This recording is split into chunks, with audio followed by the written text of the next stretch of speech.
Hey, everybody. Thank you for coming out today. By way of introduction, I want to introduce you to Jesse Elison. He is the Chief Counsel for our Federal Motor Carriers mode here at DOT. As we start, I just want to take a moment and thank President Trump for his leadership in the executive order that he made clear that we're going to put safety in America first on our roadways. We appreciate his leadership. By way of taking a trip down memory lane, it was in May that DOT put out a rule that indicated that we were going to take out of service truck drivers who were not proficient in speaking the English language. We announced that in May, and it was going to go in, it did go into effect at the end of June. Now, when we did that, there was a lot of press that complained to us that we were being unfair to people, that we were being mean to people. And what we said was, no, this is a safety issue. Making sure drivers of very heavy 80,000-pound rigs can speak the language is truly a critical safety issue. And some complained about it. We implemented it at the end of June, and all of us in America saw what happened in Florida, where we had an individual who we tested this individual after the crash, but no doubt could not speak the English language and could not understand road signs when he was operating that very deadly rig.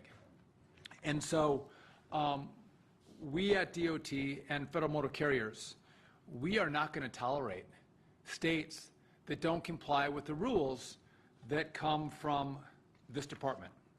And so we are going to, first of all, we've identified several states that have not been in compliance. That would be Washington, California, and New Mexico. Those are the three states that have not complied with this rule, which, by the way, this driver in Florida had received a CDL in Washington, California, and was pulled over in July for speeding, and no doubt couldn't speak the English language. And law enforcement in New Mexico did not take his rig out of service. So this one driver touched all three states. Based on our review, they are not complying with our rule. And so phase one for us, which I'm announcing today, is we are going to give these states 30 days to come into compliance with truck drivers speaking proficiently the English language, or we're going to look at federal funding that they receive under the Motor Carrier Safety Assistance Program. So I believe California is 20 million or 30 million? 30 million. Washington is 10 million, and New Mexico is 7 million. Correct. Jesse will confirm that in a second, but these are millions of dollars. By the way, this is phase one. There are other actions that we can take to make sure states comply. And hopefully in the next 30 days, we won't have to withhold any money from them. But if they don't come into compliance, we will start with withholding this money, and then we will take additional steps to guarantee compliance. And this is not, just to be clear, this is not just about saying we have some obscure rule that we want them to comply with, that truck drivers speak English proficiently. This is about keeping people safe on the road. Your families, your kids, your spouses, your loved ones, your friends, we all use the roadway. And we need to make sure that those who are driving big rigs, semis, can understand the road signs, that they've been well trained, and that when they're pulled over by law enforcement, they're stopped by law enforcement, or there's a crash and law enforcement responds, they can effectively communicate what they have on their rig. There might be a history that they have to be able to communicate to law enforcement when they're pulled over or there's an accident. And if they can't do that, that creates a significant issue for the traveling public. And so this is step one. And again, we hope there'll be compliance in the next 30 days. If not, we'll take additional steps. With that, I do want to turn it over to our Chief Counsel from Motor Carriers, Jesse Elison, to talk a little more about what our plan is and how we're going to move forward. Jesse. Thank you, Mr. Secretary. Before I explain the enforcement actions that FMCSA will take, I want to emphasize the two dates that you mentioned. May 20th is the date that the Secretary directed FMCSA to implement a new policy, and part of that policy included the assessment to determine whether a driver could meet the English language proficiency requirement. And by June 25th, when CVSA, the Commercial Vehicle Safety Alliance, the alliance of the state partners, put the new out-of-service rule into effect, they shared that policy with the assessment as part of it with all of the state partners. And so all of the states have had this information since May 20th and at the latest since June 25th. Today, the Federal Motor Carrier Safety Administration will be serving a notice of proposed determination of nonconformity to the states of California, Washington, and New Mexico. And this notice proposes a finding of noncompliance with the Motor Carrier Safety Assistance Program, commonly referred to as MCSAP, with the qualifying conditions. This notice, the MCSAP program is FMCSA's main formula grant program, and it provides financial assistance to states to reduce the number of severity of crashes and injuries and fatalities. MCSAP funding requires the states to adopt and enforce laws and regulations compatible with the Federal Motor Carrier Safety Regulations, which includes the English language proficiency requirement. And let me just quote what that requirement is that the Secretary described just a minute ago. But commercial drivers must be able to read and speak the English language sufficiently to converse with the general public, to understand highway traffic signs and signals in the English language, to respond to official inquiries, and to make entries on reports and records. The states must enforce ELP requirements to maintain MCSAP funding. Even before the tragic accident in Florida, taking 3 lives, FMCSA reached out earlier this month to all of the state partners and asked a couple of questions. We were reviewing the enforcement data, and we wanted to know what your plan was, and if you did not have a plan, what actions you were taking to deprioritize your non-enforcement actions. And so we took that feedback and reviewed that in combination with the data that we were reviewing, and part of that data that I'll share with you right now. But those answers were critical in determining these notices to California and Washington and New Mexico because they didn't have a plan, or they hadn't communicated with us the steps that they would take to deprioritize what they weren't doing. What we found in determining California between the enforcement date of June 25th and August 21st, so through last week, was that California has done about 34 investigations where they actually cited a violation, and one of those involved the English language proficiency requirement. Very importantly, California inspected over 20 drivers who had previously been cited in other states for an English language proficiency violation and were taken out of service. So what that means is subsequent to that violation, they drove again in California, and California did not honor that previous violation. In Washington, there have been, over that time period from June 25th to August 21st, about just over 5,000 inspections that resulted in a violation, 6 of which did have the ELP requirement, 2 of which were not properly done within the commercial zones.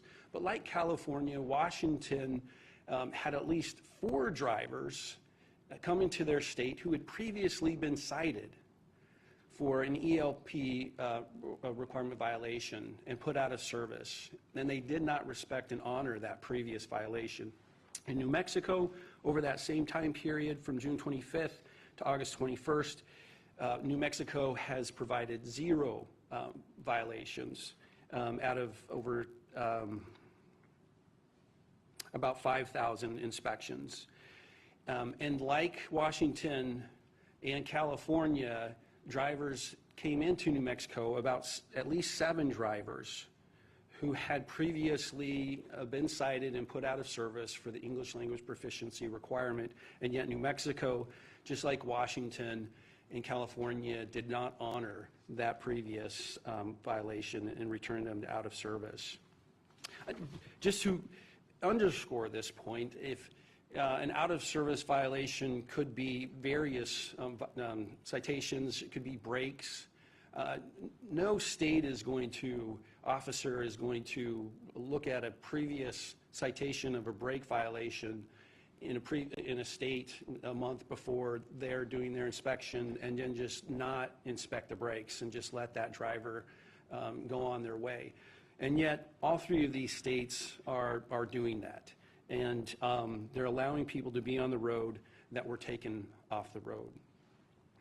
So all 3 of these states will have 30 days from the notice that we send out today to respond to the agency and to provide a corrective plan.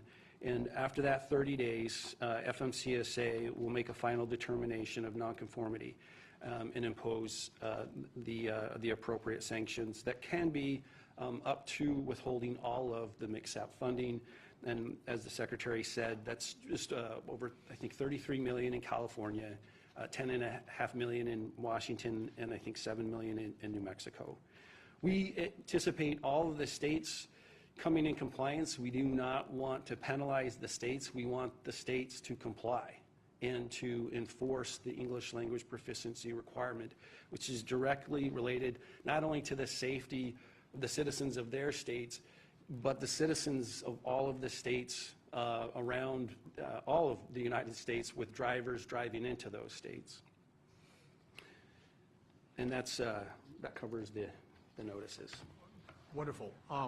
Just as a quick note, we have so many great people who work here at DOT. Jesse and I have worked arm in arm for the last 7 months together. You haven't met Jesse yet. You met him today, but this is the hard work and the dedication that our team puts in to make sure our rules and regulations are appropriate to keep people safe. I just want to, I'll take your questions in a moment, but again, we have drivers that were taken out of service because of English language proficiency. They go to one of these 3 states and they're pulled over again. So their records are run by law enforcement.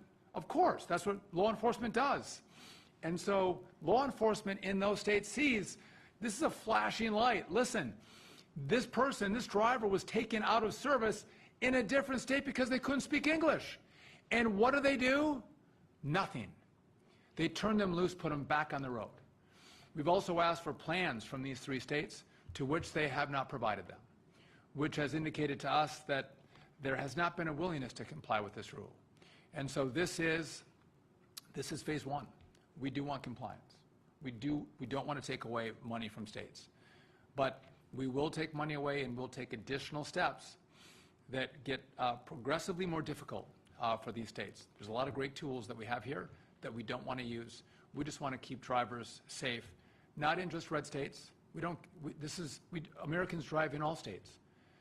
And California, Washington, and New Mexico, Americans drive in, and they deserve to be safe in those states like in every other state. So with that, I will take a couple of your questions. Yes? I'm Pavan Achari with Politico. Reference that this announcement is phase 1. What are issues that you would like to take to see this forward? So this is the only phase I want to take. And we're giving 30 days for compliance because I don't want to take away their money. I don't. I want them to get these resources. But if not, this will be phase 1.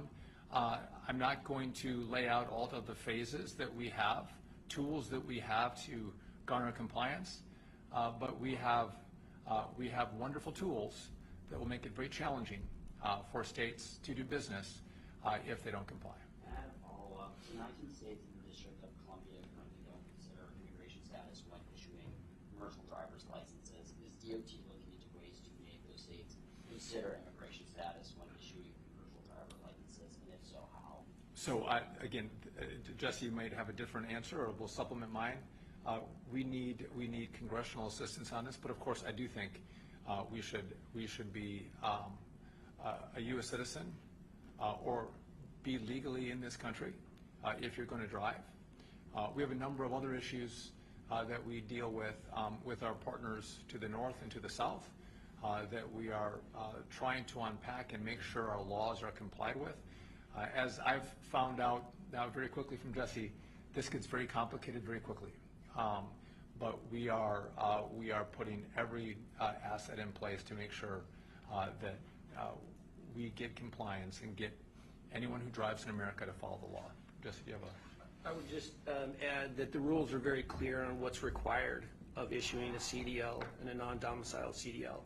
And those requirements are a very important part of the national audit that we're doing with the issuance of those licenses. Yes. Where are you at with the audit? We're making progress, and we'll have some updates in the very near future. But we've done a number of states. We still have a lot of states to do, but we do, and we'll have an update in the very near future on that. And then in some of my reporting, it's come to my attention that with the ELP, that can only be enforced by CVSA inspectors. That in states like Wyoming, I was listening to a hearing last week, they're trying to pass a state law because state policemen or sheriffs can't pull someone over for violation of an ELP, and it's happening. They're going in different areas that aren't in their states. Is that correct? Is that your understanding as well? No, that's not correct. Both the federal enforcement and the states can enforce ELP violations and do. What's really important is that the CVSA, or the Commercial Vehicle Safety Alliance, they are the ones who set the standards for the North American out-of-service criteria. And that's why it was significant for them to start that date of enforcement on June 25th. And so you don't have to be a federal inspector and do an inspection to pull them off the road. It can be a sheriff's. Yeah, most of our partners are state and local partners that are performing the ELP assessments. And just real quick, the assessment actually only is triggered when there's a challenge to communicate. It's not something that's just always done. But if there's a challenge in communication, then there's a two-step assessment process that is part of the policy that we issued and that CVSA incorporated into their guidance. One last question. Okay, so the violations of the out-of-service orders that you mentioned in the 3 states, do you know were those like non-domiciled, work visa CDLs or? So those issues are separate issues. I do have an idea of some of those issues, but those are separate, the CDL and the visa and immigration. And so that we are addressing those issues, and in the future we'll have more to say about those. But right now we're sending out notices limited to English language proficiency, the English language proficiency requirement, and the nonconformity with that requirement. My first question is, what methods of standardization are used for the ELP assessments, and what's the methodology established? Yeah, that's a great question. And so on May 20th, when the Secretary directed FMCSA to issue the guidance, that's when it was established. And so it's uniformity, there's a lot of attention paid to that. And so and again, this is why I mentioned these 2 dates, is part of that guidance includes a 2-step assessment to determine whether or not that requirement 391.11b1 is met. So part 391 is all of the driver qualifications, and this is one of the ability to sufficiently converse in the 4 categories that I read. That sets the standard, and that's what the assessment follows, on whether or not a driver can meet those 4 categories that are mentioned in the requirement itself. And so there's question and answers in our guidance portal that's available to companies to ensure compliance. But CVSA took the FMCSA policy in that assessment and used that exactly. And that's what most of the states are using today. And that's, does that answer your question? That does. I'm curious if there's any enforcement mechanism to ensure that the methodology is applied sort of in a equal, standardized way across. So there are specific sets of the questions for both parts of the assessment, and so, but it is up to CVSA and the states to implement the policy. But there's absolutely an emphasis on uniformity in their doing that. Just and as we leave, just let me make one last point. And this is something we're looking at and working on.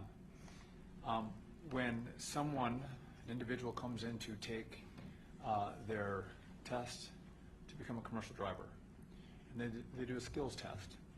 Had my CDL for 30 years, I think. It's a process in which we all go through. And at that point, it would be clear that this driver doesn't understand all the road signs and doesn't speak the language. But miraculously, they're passing the skills test. That I think any common sense analysis would say, well, that doesn't make sense. How could that happen? And so just to note, for future reference, we're going to be looking at that as well. How are these tests being administered? And are they following the rules? And is there some gaming of the system that we have to address? I would just tell you all, stay tuned. We are going to, again, we have been on this before. You all were covering it. We're going to stay on it because, again, this is about keeping our American roads safe. And that we lost 3 people for no purpose, no reason, but for a driver who should not have been driving a big rig. That's unacceptable. And I do hope, it's my wish, that these states understand the common sense nature of what we're doing, and they comply and they become good partners. That would be my hope. And because this is again, this is not about politics. This is about doing the right thing by way of the American people, and keeping individuals and families safe as we all use our roadways.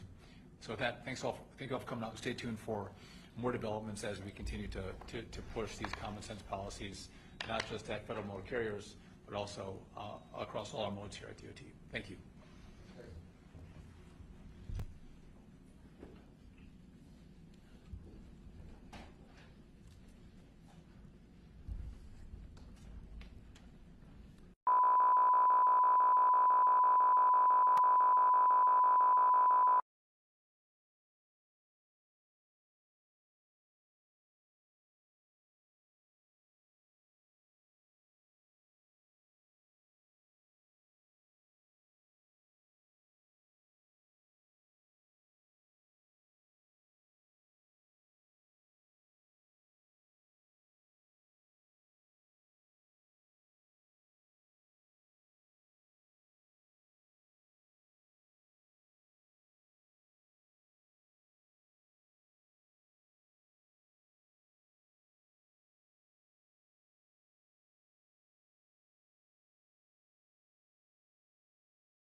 Good morning. It is great to be here in this vibrant community. Got the sirens, got the traffic, got lots of people walking the streets, and it feels fantastic to be back here. I'm joined by Captain Young of the New York State Police. I want to thank her for all she does. Where are you, Captain Young? Jessica Walker of the Manhattan Chamber of Commerce, an extraordinary leader during some tough times. We had a lot of conversations, certainly during the pandemic, and how to get the businesses through it, and you were just an incredible voice of calm who led us through those times. I want to thank you for everything you've done there. Also, we have some other business leaders as well. Always something going on. I want to talk about a specific issue. We talk a lot about crime, but there's one crime that was truly on the rise during the pandemic and during the aftermath, and that was retail theft. I went around the state, convened groups with small business leaders, the chambers of commerce, the bodega owners, the drugstore owners, and there was this panic because there was so much evidence of retail theft, whether it's just one person coming in, but oftentimes there was an organized crime operation behind it that was getting people to just literally go in and sweep the shelves, throw them in a vehicle, and put it online and sell it. And so we went at this pretty aggressively with the legislature, and I made a vow. I mean, these people came through a lot. They came through the pandemic, and they certainly don't need their inventory stolen right before their eyes. Plus, there was a high number of retail workers being assaulted, and in my opinion, the laws did not protect them adequately. So we sprung into action, and I will say there was a peak around 2022, right when I was coming into office, and I said we'd go after this. So how do you do this? First of all, we've invested an enormous amount of money overall in public safety. Nearly $3 billion, unprecedented numbers, dedicated to all aspects of fighting crime and making our neighborhoods safer. But with respect to retail theft, we established teams to go into neighborhoods. I had 100 people from state police alone to work with the mayor and the mayor's office to try to address this. We had a first ever joint operation on retail theft. And then we said, we passed stronger laws. We had to make the penalties higher for assaults on retail workers. This was really important to them. They really appreciate that they have value, but they're also on the front lines. I mean, they're alone in a shop, and there's a lot of things that can be done with them without anybody be able to respond and protect them. So that was happening, and now those numbers are declining as well. We also made it easier to go after the third-party sellers who are selling online, so we shut a lot of that down. Also, we provided a tax credit so businesses that were struggling could have money to at least buy a few security cameras and enhance security in their operations. And so, as we did this a year and a half ago, I wanted to ask my team, well, how are the numbers looking? Is it making a difference? Because I judge by whether or not the crimes are going down. Well, we're down almost 12% just from last year. And as I talked to some of the business owners, I stopped in on my way here, they feel it as well. They don't feel that they're under siege as much as they had been before, and they're grateful for the work of law enforcement, number one, but also they know that significant laws were changed in the state legislature because I knew that that needed to happen. So that's a good news story. There's other great news stories. I mean, the fact that murders are down 21% in New York City as well as 19% statewide, that is incredible. Shootings are down 20%. But again, you'll never hear me say we're done. We don't rest on our laurels. We never say mission accomplished because one crime is one crime too many. And so we're going to continue that effort. But just to come out here again, neighborhoods that I visited during the height of this crisis, to hear from them on whether they feel the effects. And the answer is a resounding yes. But that just goes to show the power of working together with the community, the leaders of the business community, taking their voices to Albany, getting the changes we need. And now the numbers are showing a much, much better direction than the trajectory we had been on. So with that, let me turn it over to Jessica Walker to give you some observations from the Manhattan Chamber of Commerce. And again, grateful for all the work she does as well. Thank you so much, Governor. Harlem has turned a corner, and the whole city has turned a corner when it comes to crime. We are so grateful to the governor for listening to the small business community when we said that retail theft was out of control. She took action, and we are now starting to see the fruit from that action. Discovery reform is another big step that we thought that we needed, and she got it done. We are so grateful that we are starting to see and witness the changes that businesses are feeling. We are very thankful. She said there is more work to do, but we are very, very confident in our collaboration, working with the governor and the mayor to get it done. So thank you, thank you, thank you. I'd like to hear from one of the leaders that I rely on for guidance when we're fighting crime, and that is Captain Young. We'll have a few words from here as well. Thank you. Thank you. On behalf of Superintendent James and all of our members, I'd like to thank Governor Hochul for her ongoing support and for her ongoing steadfast dedication to our mission to reduce retail theft crime. This initiative began in March of 2024, and we have collaborated with law enforcement partners and retail businesses to focus on strategies and target these organized retail theft rings. The results have been over 1,000 arrests and millions of dollars in stolen goods recovered, including a case in Queens that involved about $4 million recovered in stolen merchandise. And we are not done. We have ongoing investigations that are continuing, these long-term investigations, and we will have more arrests and more recoveries of stolen property.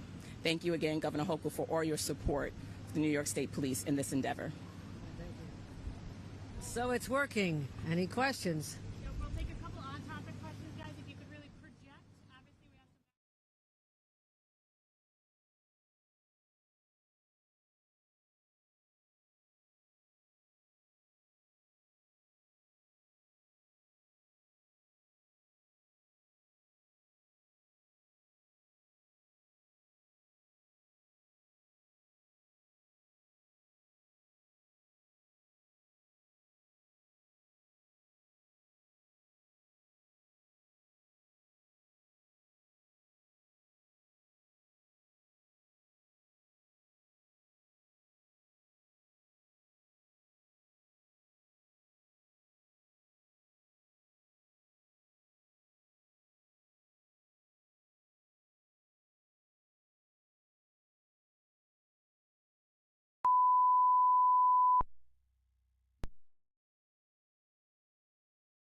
way earlier than anyone would have been able to do if we had just done kind of the normal processes that's done. So I want to thank Jared Perdue. I want to thank everybody that's been involved with this. We're going to keep working. Obviously, we got to do the permanent I-4 over there in Polk and Osceola counties, which is going to be very exciting for a lot of people. You know, there's traffic and then there's kind of traffic.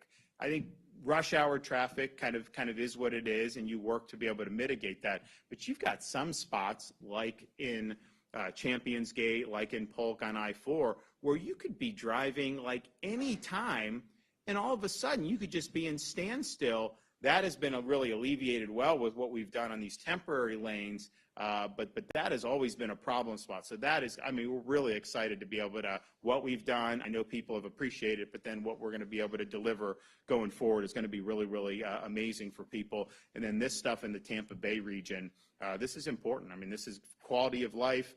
This is economic growth. This is everything you want to be seeing.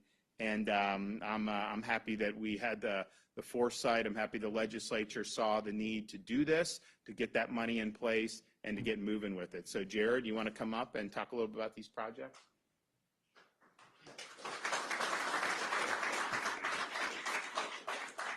Yeah, good morning. Thank you, Governor, for your leadership. I can truly say, because of your focus on transportation infrastructure and your leadership in transportation, we truly have become the envy of a lot of other states and other countries. We have some of the best transportation infrastructure in the world, and we're continuing to expand and improve on that quality every single day. I'm excited to be here today to highlight one, Howard Franklin Bridge, which is the largest project that we've ever done in this region, $1 billion project. Really important connection between Tampa and St. Pete communities. And the team has worked really diligently, worked really hard, and has kept this project on schedule the whole time. It is a very long bridge, a very complicated project, and there are so many milestones throughout the life of this project. What we're highlighting today is that we're actually beginning demolition of the original Howard Franklin Bridge, which was built around 1960. And you can see, you know, if you look at the new structure we've built, it is much, much higher than the original bridge. There's a reason for that. You know, a lot of times people ask, you know, how do you do emergency response in Florida? Well, the answer to that is, when you have a governor like Governor DeSantis and a legislature that supports it, you can continue to plan and build infrastructure that can resist these natural disasters. I mean, they come every year. We get them all the time. We should be prepared for it. And so you can see we've built the new bridge much higher, and I still remember vividly last hurricane season between, you know, Debbie, Helene, and Milton making landfall. I remember water lapping up on top of the old bridge, on top of the travel lanes, and it being very dangerous for vehicles. But that water didn't touch the new bridge. It didn't come anywhere close to it because we've significantly raised the elevation. We're going to continue to make strategic investments like that for emergency response. So I'm really proud of the team here. You know, even though we had, you know, some very difficult hurricane seasons, we've had a lot of impacts from that. The team worked really, really hard here on the Howard Franklin Bridge to actually keep it on schedule. And I'm happy to announce today that with the demolition, we're actually doing it on schedule, and this project is still tracking to finish when we originally anticipated. And when you look at that and realize that with all the impacts we've had from hurricanes, it really is remarkable what we've been able to do. And we have a few more milestones to hit. I mean, obviously we've opened the new lanes on the bridge. We still have to open the express lanes, and that's coming in the near future. And then also the multi-use path, which is going to be the first connection for pedestrians from these two communities. So we're really excited about that. We've made a lot of great progress. I think we've already removed around 36 spans from the old bridge. We have about 322 in total. It's going to be a lot of concrete. One thing that's interesting, we're going to take all of that concrete, we're going to crush it, we're going to recycle it and reuse it on other transportation projects. So we're really looking forward to that. Now, you heard the governor talk about moving Florida forward. This is a once-in-a-lifetime legacy investment. You haven't seen an investment like moving Florida forward anywhere else in this country. It injected $7 billion into an already record work program. It was already a record capital plan, the biggest we've ever had. It injected another $7 billion into that and advanced 20 major projects by at least 10 to 15 years. Some of them were not even funded. We have no idea when they would have been built. And I can tell you, I-4 in Central Florida is one of those. I'm sure everybody in this room has driven I-4. That project in total is a $3.4 billion investment. I have no idea when it would have ever been funded if it had not been for the governor's Moving Florida Forward initiative. And you heard him talk about those congestion relief lanes. They have literally cut people's travel time in half. So if you were in rush hour on Friday afternoon, usually it would have taken you anywhere from 2.5 to 3 hours to get from Orlando to Tampa. It has cut that in half. Now it's an hour and 15, hour and a half. This is a remarkable improvement. It's been an emotional experience for those that are using it, which brings me to the next point here with the Moving Florida Forward project, I-275. It connects directly to the Howard Franklin Bridge project limits. So it's going to take the capacity improvements that are being provided by the new Howard Franklin Bridge, and it's going to extend those another 7.5 miles into Pinellas County. Don't know when that project would have been funded without the governor's Moving Florida Forward initiative. So we're extremely excited about that, and we are already under contract. So we've already gone through procurement. We're already under contract. We're going to be breaking ground soon. And no pressure to the district secretary here in the room, but I'm confident he's going to finish early and under budget. So we'll see how that goes. So with regards to infrastructure, I mean, you know, this transportation infrastructure that we're delivering has a huge impact on the economy. The infrastructure we have in Florida is one of the catalysts for why we can continue to grow and also maintain the quality of life of all of our residents. And it truly is the envy of the world. So thank you, Governor, for your leadership. Great.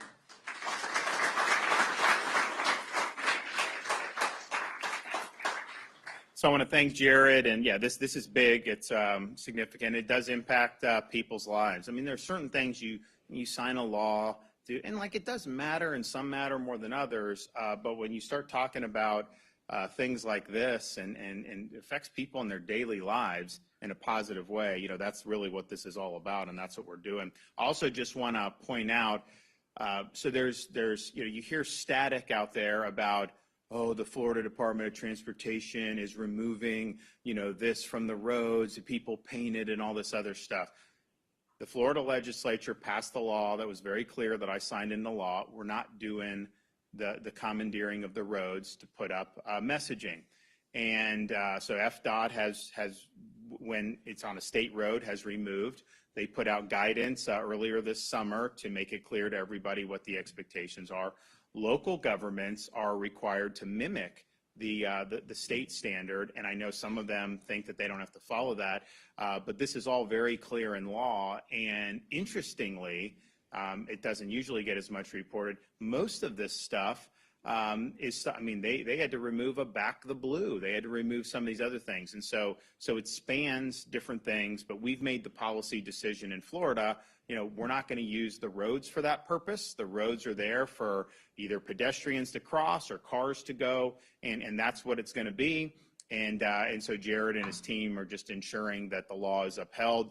And for those jurisdictions out there, what is it? Is it Delray, Key West, and anyone else? Those three? You know, it's like they think that they should just be a law unto themselves. Well, you know, we have remedies in the law to be able to make sure that people are following what their elected representatives have enacted. And so Jared and his team will do that. I don't know why you'd want to try to make a scene over it, but just understand this has been done across the state, and it's been done, you know, regardless of the messaging that's been used. Okay, do we have any questions?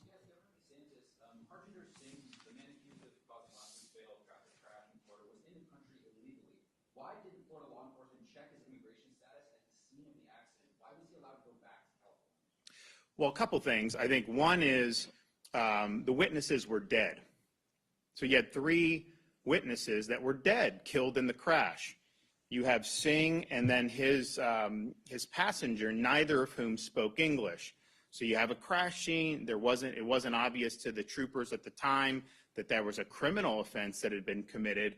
And so they obviously had to clear the road to make sure everyone was in. But they understood this guy. They had his information. They did what was right. They conducted an investigation. They got the video. And then clearly it was a situation where there was probable cause that a crime had been committed. We were able to do the extradition, and it was fine. But, you know, if you had someone that had survived, then, you know, you may have been able to get probable cause at the scene. As it is, the witnesses were dead. And so the troopers had to rely on getting the video, which obviously wasn't apparent. Now, we did do an announcement. The Attorney General did an announcement in Bay County. They were able to nab some folks. We are looking at, with these way stations, to be able, now it's tricky because we as a state don't have access to the immigration information, right? So if DHS gave it to us, if it's California license, we don't recognize California licenses granted to illegal aliens. If you could do a spot check, we'll absolutely do that. I think what they're at least able to do, though, is ensure that the drivers coming through are able to read and understand English, because this guy couldn't speak English. And you guys have all seen these roads where you'll go, these are busy highways, and there'll be little gaps in them, for official use only or this or that. It is not meant for motorists to just do a U-turn. It is certainly not meant for a semi-truck to do an abrupt U-turn. And so I don't think he knew what was going on. It was reckless disregard for the safety of other people. And he tries to do this abrupt U-turn, and that other car didn't have a chance. That other car didn't have a chance. So, and I know the Attorney General is asking the Trump administration to consider pausing CDL programs in California and Washington State, because first of all, you're not allowed to issue a CDL to somebody who is not in this country legally.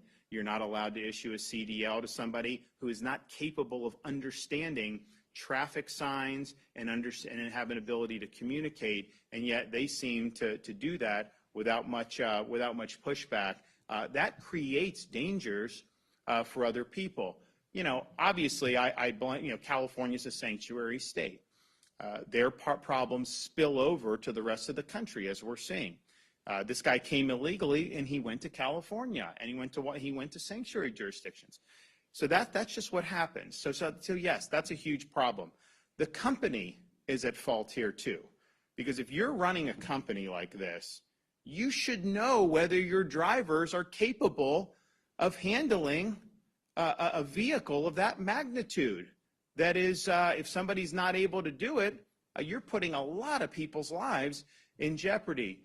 The federal government took away the license, the business license. I mean, obviously, there's probably going to be additional stuff that happens there, but certainly, I think we're looking at: are there any ability for us to hold the company accountable at the state level in addition to the federal level? Because I think that you need to do it.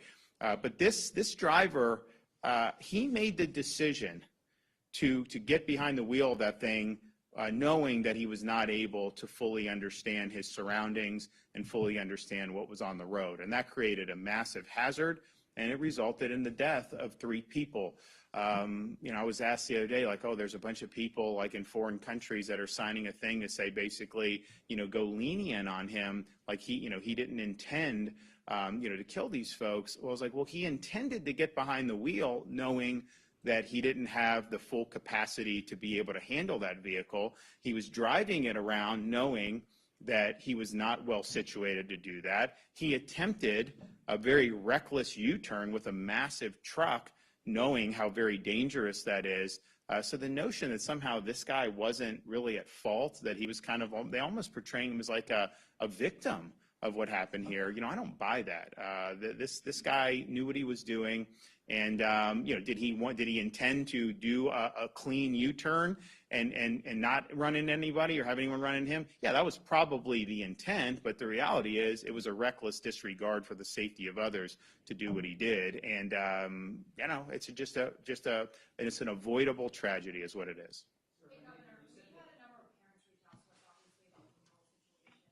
About the what? I'm sorry. Okay.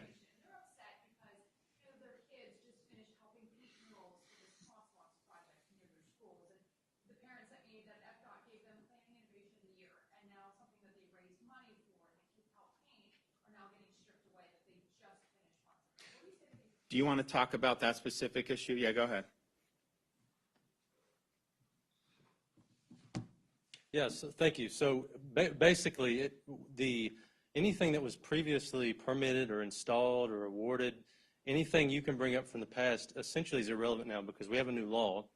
and we have a new standard, and we're simply implementing that standard, and it's across the board. You know, pavement art is not allowed, and we're removing everything that's not compliant with state, federal standards, and that's the approach that we're taking. We did an inventory of more than 400 locations across the state, and it's all kinds of art. And so, you know, this is one of those locations that's part of that. And, you know, as we continue to implement this, we're going to be working with our local government partners. Yeah, but I mean, I do think it's important to point out that, I mean, there was a law that was enacted. So I get like what may have happened, you know, years ago. No one was doing anything wrong per se. But I think there was a feeling amongst the elected officials, I mean, certainly in other parts of the country, it had gotten way out of control to where really the safety and the use of the roads was almost secondary to people being able to appropriate that for different types of messaging. But the legislature passed it. I think it passed unanimously. I think in the Senate it did. I don't know about the House. I signed it into law, and then Jared and his agency issued the guidance. And so what I would tell kids is, you know, we have a you know, representative system of government. People elect their representatives. They're able to enact legislation with the governor's signature, and then when that happens, then obviously people will conform the conduct accordingly. And so I don't think those kids were doing anything wrong. I think it's just a change in policy, and we don't want to be in a situation where we're playing whack-a-mole. So, oh well, no, that mural's fine, but that's not. We think the pedestrians may get confused there. We think a driver, oh no, that's fine. This. Because, you know, then you get into like, oh, there's a content thing and all that. No, we're just not doing it. That we're out of that business in Florida. And so all they're doing is just enforcing the law that had been passed. And I understand there may be people that disagree with it. I mean, you know, there's laws that are on the books that I enforce that I may not fully agree with, but I took an oath to do it. And so that's the way the cookie crumbles. And so, but there was a change in law. There was a change in guidance that has been issued. And now with the Trump administration, you know, they are very aggressive on saying that the roads should not have the markings on them, and that's not the appropriate thing to do. So I think you kind of have agreement now, state, federal. I think we're all swimming in the same direction. Most local governments, I think, are fine. They're like, look, if the law changes, law changes. You know, you're always going to have the Key Wests of the world that are going to virtue signal. That's just what they do. I get it. I know, not my first rodeo, but the reality is, you know, they don't have a legal leg to stand on here. Jared put out the information. They had an opportunity to correct. I think, has that elapsed yet, or do they still have more time? We still have more time. It's 14 days from notification. Okay, so sometime next week, I think it'll be. Was that when it is? I think so, yeah. So stay tuned on that. You said for months that you want local property tax cuts. To what extent is you are in the Chief Financial Officer's DOGE or FAFO initiative an effort to convince Floridians that local governments are responsible for their high property taxes? Well, I think the reality is everything you pay in property tax goes local. We don't, if you look at our state budget, we don't get property tax. The state of Florida has a sales tax. State of Florida has things like dock stamp taxes and some other auxiliary taxes, which were, by the way, I think we're the second lowest tax state in the country at the state level. And of course, we have no income tax. So when they see their property tax bills going up and they say, you know, hey, Governor, you know, cut our property taxes, you know, my response is, if you look at the way Florida's Constitution is designed, that power is lodged with local governments. So if the legislature wanted to just pass a law to reduce the millage, let's say, state, they can't do that constitutionally.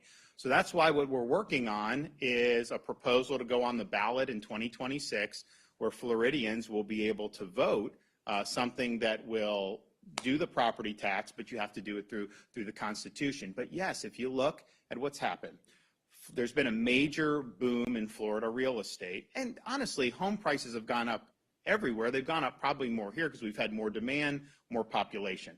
And so what happens is, you know, someone that bought a house for $300,000 10 years ago is now being told their house is worth $750,000.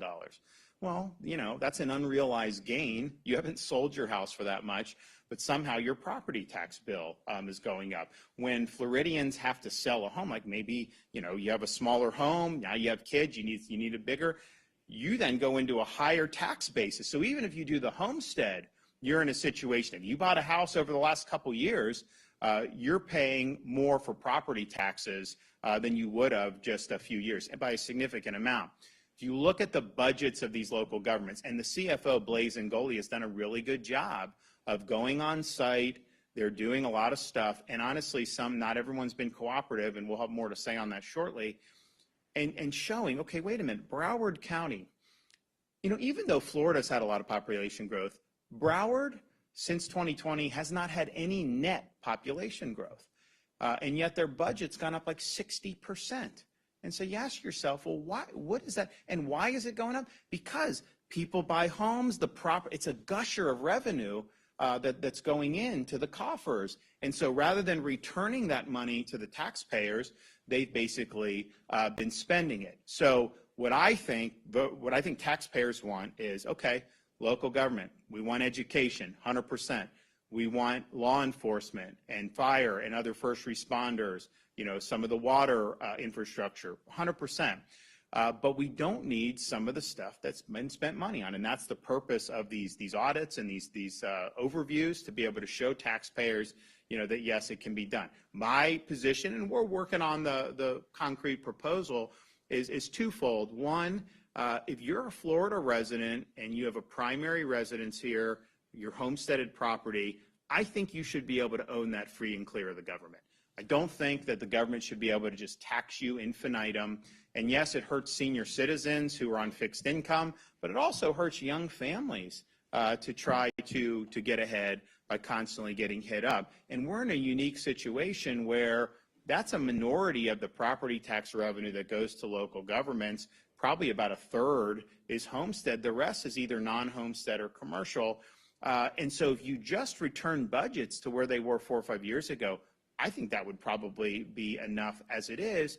But we have tourists coming. We have a lot of opportunities. Some of these rural counties may not have that, and I said I'm willing to help backfill their revenue from the state coffers, because it's not that much revenue. But like the Tampa Bay area, Miami, all these places, like you have people that are paying taxes who aren't residents here.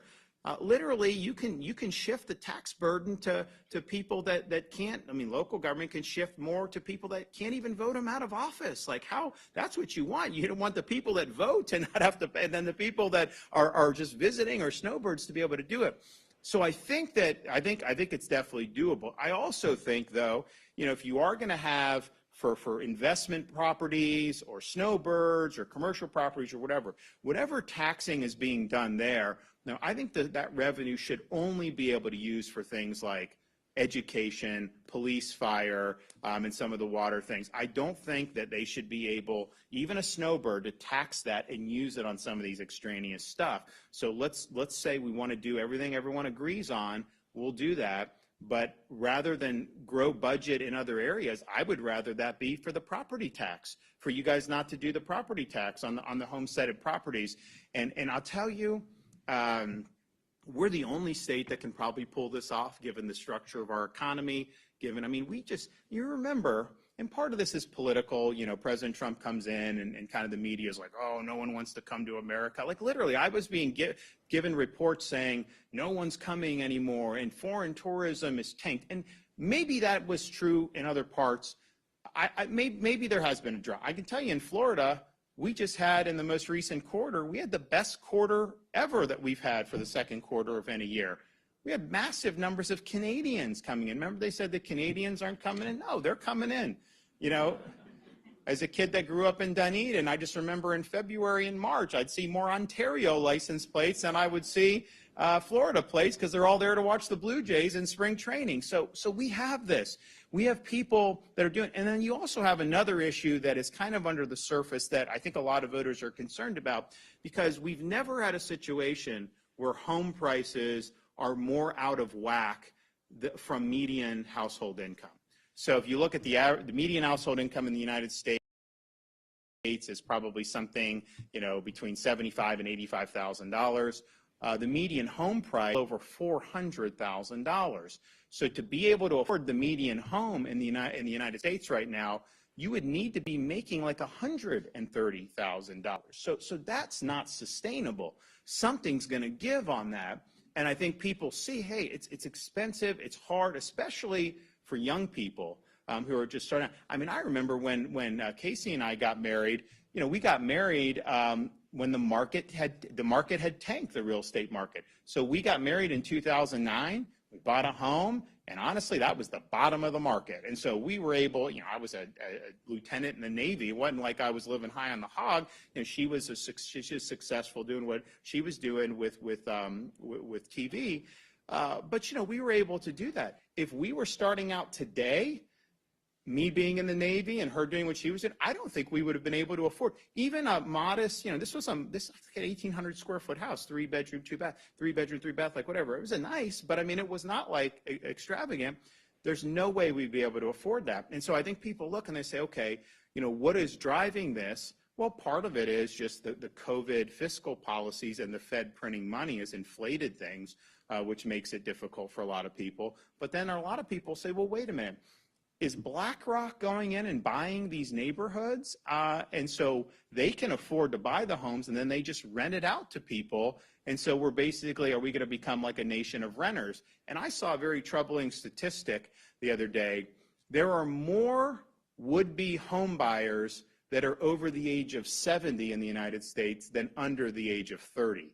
So that's telling me like these young kids, they're not even in the game. And I think it's because it's not affordable. So you have this situation, and some people say, well, companies should not be able to buy homes. That's difficult to do legislatively because, you may have a small business that has 2 or 3 homes, and they may do stuff like that. It's not all BlackRock, but I'll tell you, if you say your personal homesteaded residence can't be subject to property tax, but the investors could still be subject to property tax, what does that do? That basically puts a thumb on the scale in favor of traditional home ownership. That is going to make it better for people, and ultimately, I think, more desirable to be a homeowner rather than necessarily to be an investor. So I think there's a whole host of issues that are wrapped around in this.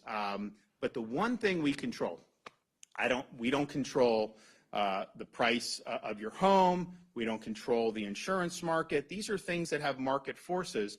Now, there's things that we can do to make things more attractive here or there on the margins, but ultimately, those are private decision making.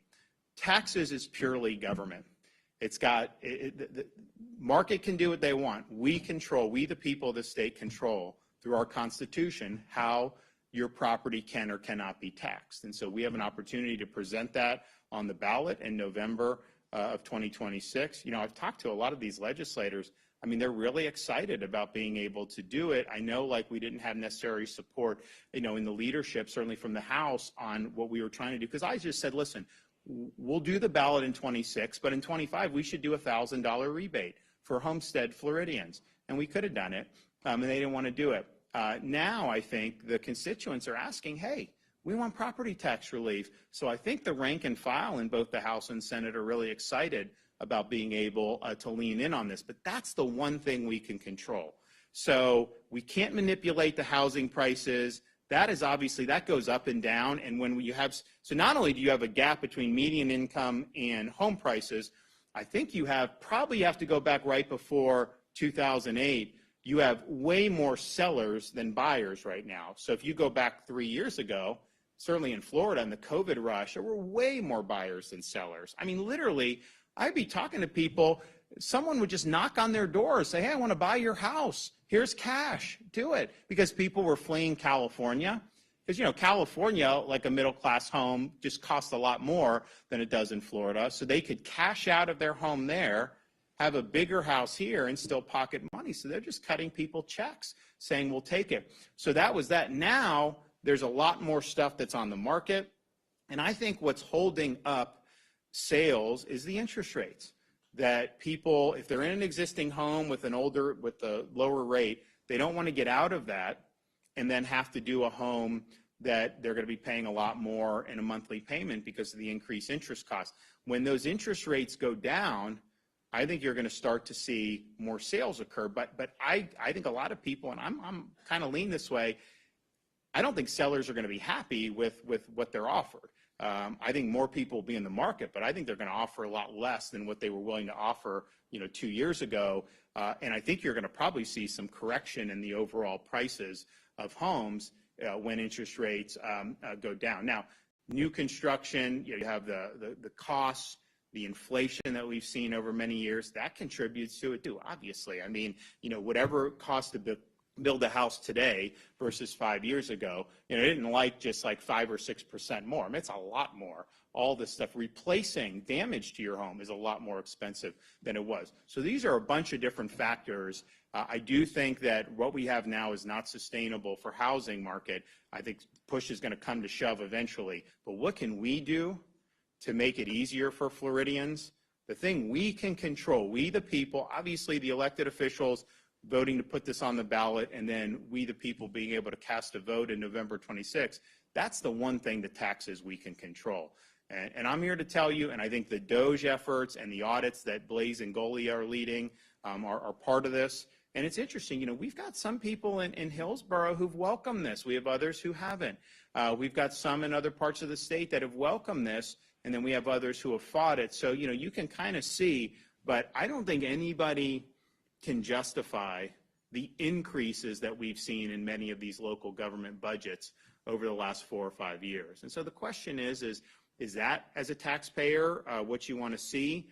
Certainly when it's anything extraneous to education and kind of the law enforcement and the core functions, or would you rather focus on the core functions, have that reasonable budget, and then be able to actually own your home free and clear of the government?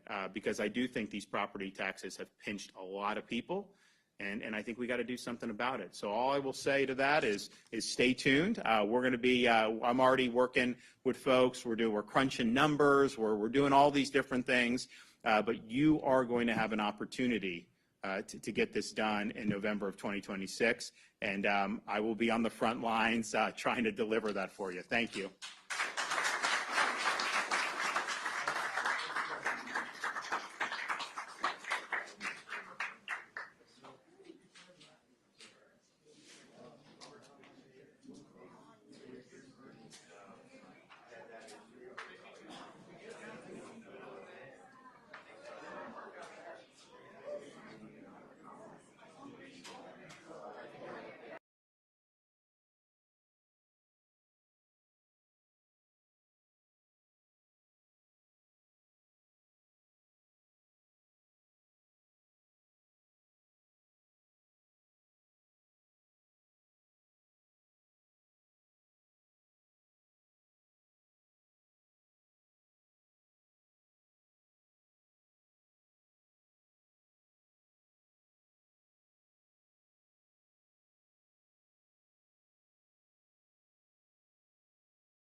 I'm not a preacher or a politician. I don't need that. They say I'm a survivor.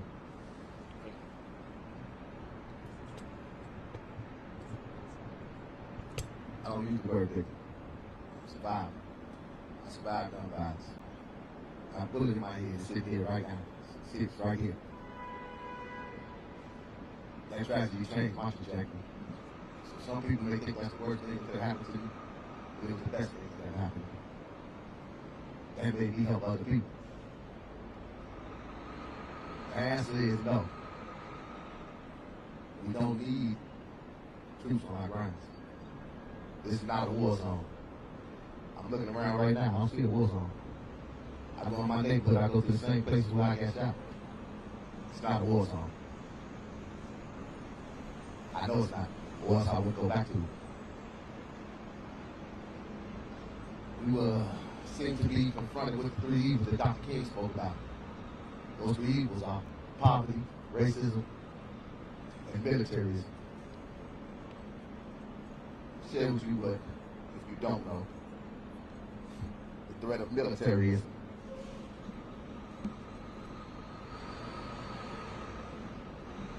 This right here is the only part of this that I'll really read.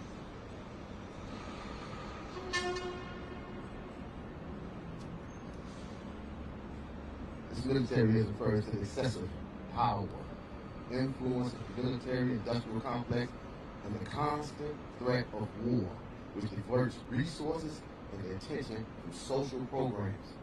That's what we're talking about. That militarism will divert those resources, the ones that are changing the tides right now. You just got the numbers from some people. Numbers don't lie, right? But those other numbers are those funds, those resources. If they take those funds and resources, those numbers will change in a different direction. That's what's going to happen. We need the social programs. We need all the CBI work that we're doing right now. We need the cognitive behavior therapy. We need the wraparound services. Some of those dollars could be going to what we call in the wraparound services, recreational therapy, and other therapies that we need. We have PTSD already. So what do you think the military is going to do when we see that? You think some of us want to see the same guns that were used against us? Think we want to see that? Somebody just walking down the street every day? None of us want to see that. People who fled countries like that, who really fled war zones. Think they want to see that? What do you really think that's going to do to them? My son, he's a military man. He went from, I don't even know yet. I didn't even ask him if he's going to, if he's been contacted. Because he's National Guard. His all time, then he came back to be Border Patrol. I haven't even asked him yet. Because I know the answer is no. But I don't even know what to say to my son. So, it's not the answer.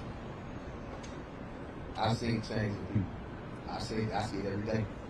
I see when they met with a dilemma and you give them a solution, they take it. You got to give them a solution for their dilemma. And that's what I'm here to do. There's so much more I can say, but I don't have enough time. The real reason I don't have enough time is I got work to do. So just make sure we keep getting those funds and keep the military where they need to be at. But we're doing the work right now. We'll get the job done.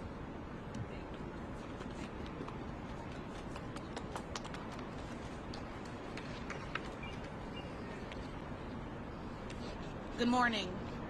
My name is Artenise Myrick. I'm the Deputy Director of Live Free Illinois, a faith-based organization geared towards organizing 120 congregations statewide to end mass incarceration, gun violence, and police violence.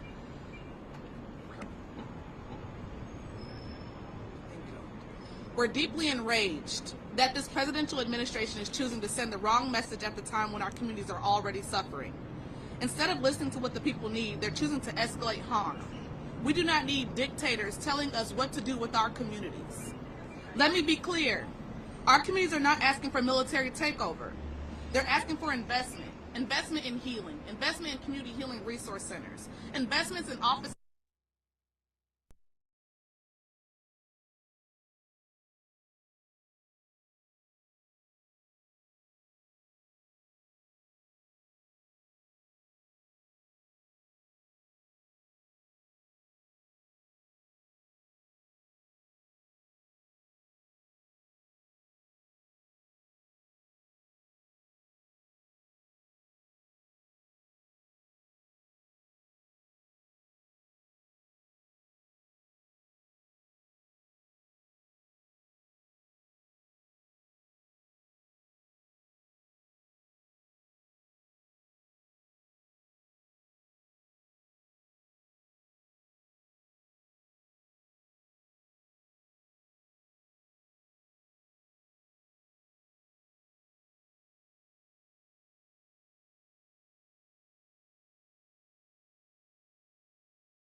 welcome. Thank you, Paul. You're welcome.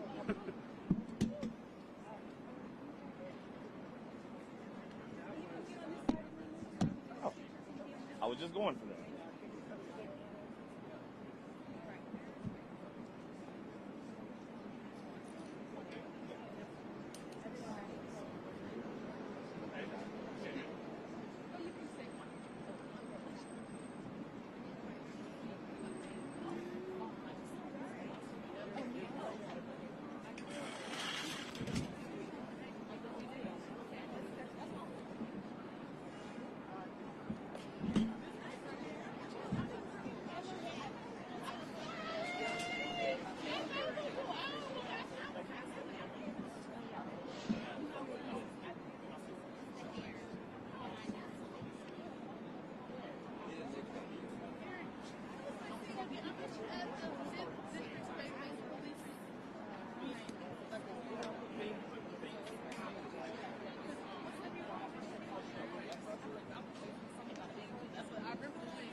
Where do you want to do the shot? Over there?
My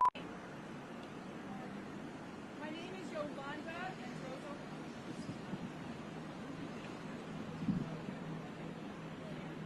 Good morning.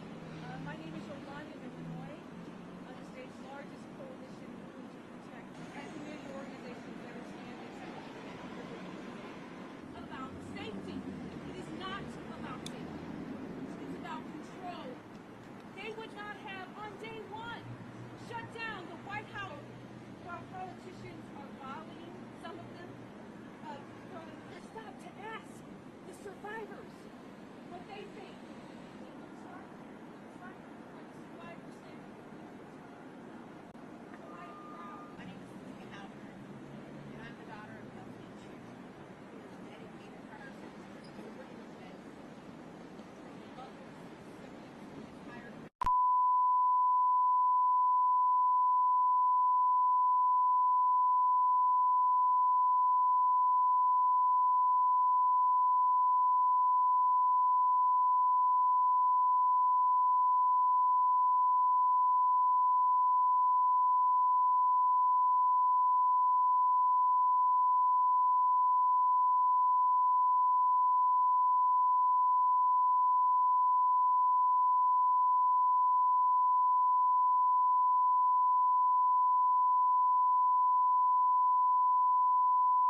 Testing 1, 2. Everybody got it? You got it? All right.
that will have all of our presenters' first and last names and their job titles.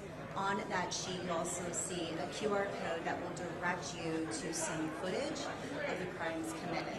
Now, following our speaker's remarks, we'll take a few questions, but if you have specific questions on the investigation, we have our lead detectives here that will be available for one-on-one interviews, as well as a Spanish-speaking PIO. We also will provide any other additional information. Come find me after the press conference, and I'll be happy to help you. To begin, I'd like to introduce Ventura County Sheriff Jim Frank. Thank you, Senator Ray. Good morning, and thank you all for joining us here. What I'm about to share is the result of an investigation unlike anything seen here in Ventura County. This solves the largest organized retail theft case uncovered in Home Depot history. We are calling this investigation Operation Kill Switch. Over the past several months, our organized retail theft task force has been working around the clock to track down an elaborate network of thieves who are stealing from major retailers and reselling items for a cheaper price. The crew wasn't just grabbing random items. They were highly organized and targeting Home Depot and focusing on expensive electrical components like breakers, dimmers, switches, and outlets. The total loss for this operation, over $10 million in stolen merchandise from the Southern California Home Depots.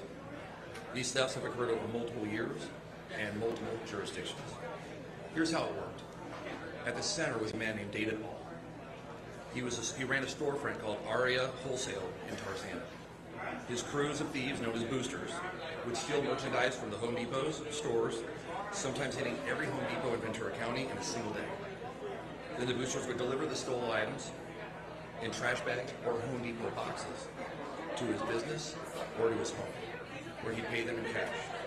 He would then sell those stolen items at a reduced price to contractors and other electrical businesses. All did not work alone. His brother-in-law, Omid Abri Shankar, helped by selling stolen merchandise online through eBay. Meanwhile, All's ex-wife, Lorena Solis, and her boyfriend, Enrique Nira, were running a nearly identical fencing operation of their own. On top of that, All's own employees were involved. Iber Bonilla, Jose Manuelos Guerrero, and Edwin Rivera made up the primary booster crew that hit all of Ventura County stores. The three would meet up and drive to each Home Depot location in Ventura County. Each of the boosters would then enter and exit the stores multiple times, stealing electronic merchandise. Each time they entered the stores in here in Ventura County, each estimated trip was between $6,000 and $10,000 in stolen merchandise. In all, 14 people were arrested, and so far 9 have been charged by the District Attorney's Office. During search warrants from the boosters and All's employees, investigators have seized an estimated $3.7 million in Home Depot property. As the investigation continues, we are expecting that dollar amount will rise. This case shows just how profitable and damaging organized retail theft can be. It shows the importance of collaboration. This investigation would not have been possible without the hard work of our detectives, from our task force, the support of Home Depot, loss prevention, and grant funding from the state that made this possible. Our Organized Retail Theft Task Force was created after the Ventura County Sheriff's Office received a 3-year grant through the California Retail Theft Prevention Grant Program. This team brought together detectives from the Fort Wayne Police Department, the Simi Valley Police Department, the District Attorney's Office, and the Sheriff's Office. The mission is combating organized retail theft, vehicle theft, and cargo theft, which impacts our businesses, residents, and communities. Unfortunately, the task force is approaching the end of its funding period, but our hope is that the success of this program will lead to the continued support and funding. Organized retail theft is not a victimless crime. We all suffer from it. It puts retail workers at risk, raises prices for consumers, and threatens the health of our local businesses. Today's message is clear and simple. If you're out there running booster groups, selling stolen goods, and profiting from organized retail theft, we will find you and hold you accountable. I want to thank our detectives, our analysts, and partners who put in countless hours in this investigation. And I want to thank the community for continuing to report suspicious activity. This case is ongoing, and more arrests are likely. I would now like to turn this over to the Ventura County District Attorney, Eric Mazarenko.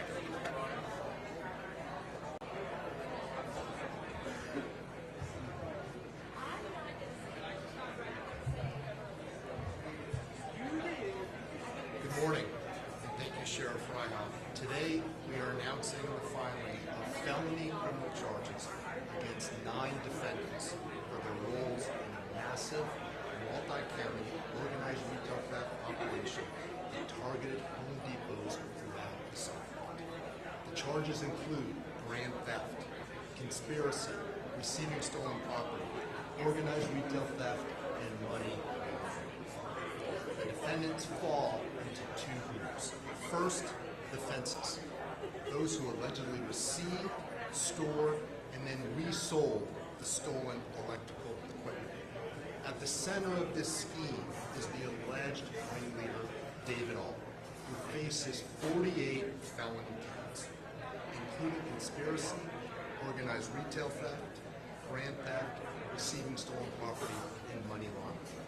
He is currently in custody in Ventura County Jail with bail set at $500,000.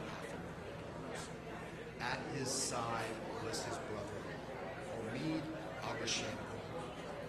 He is alleged to have committed 11 felony counts, including conspiracy, receiving stolen property, money laundering, and others. He is accused of selling the stolen goods online through Amazon and eBay. He too remains in custody. Both of these men are alleged to have used wholesale and online businesses as fronts to make dirty money.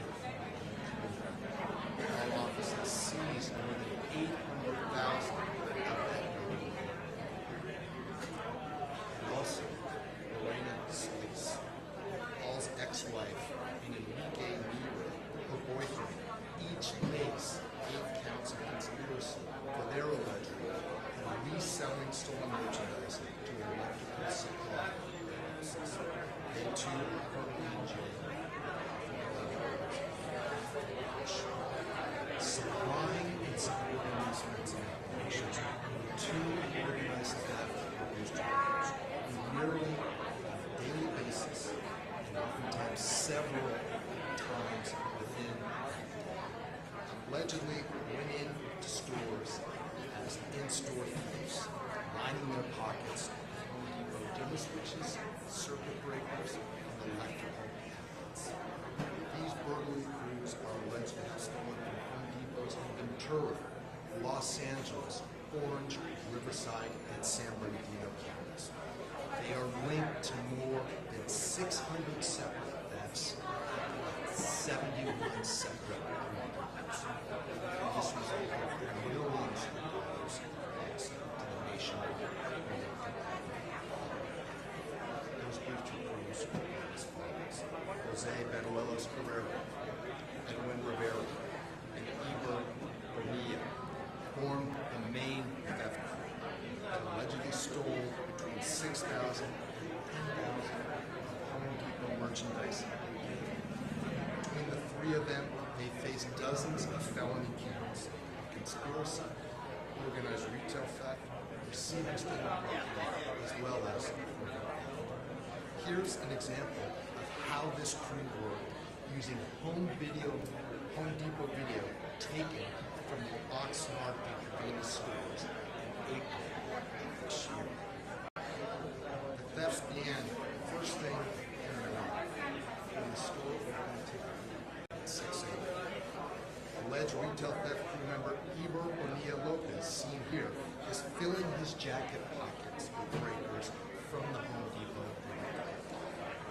Each one of these breakers is valued at $100. During this same visit, he grabs a pole from the other side of the aisle to swipe boxes full of electrical components from the top shelves. And when Home Depot starts to put these high-value pieces behind security cages, like depicted in this video, Bonilla Lopez simply climbs the walls to get around. Another theft who allegedly stole electrical items several times per week from Home Depot stores throughout Southern California were Orlean Lopez Hernandez and Daniel Gomez. They are charged with 3 counts of conspiracy to commit organized retail fraud.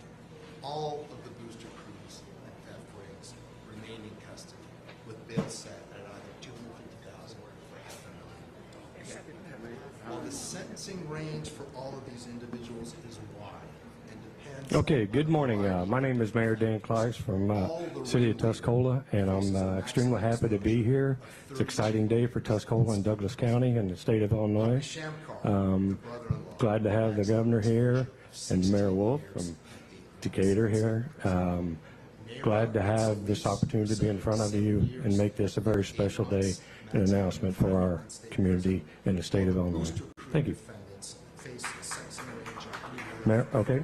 Yes, Governor Pritzker, you're up. Thanks. Thank you.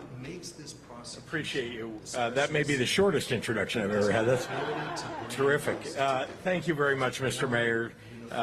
Thank you to both mayors that are here today for your leadership. Really, local leadership, so important to getting things done for our local communities. The state can be an assistant, the state can be a helper, but it takes leadership at the local level to make the big things happen. So I'm very proud to be here once again at the Farm Progress Show here in Decatur to celebrate yet another investment in Illinois agriculture from Cronus Chemicals this time.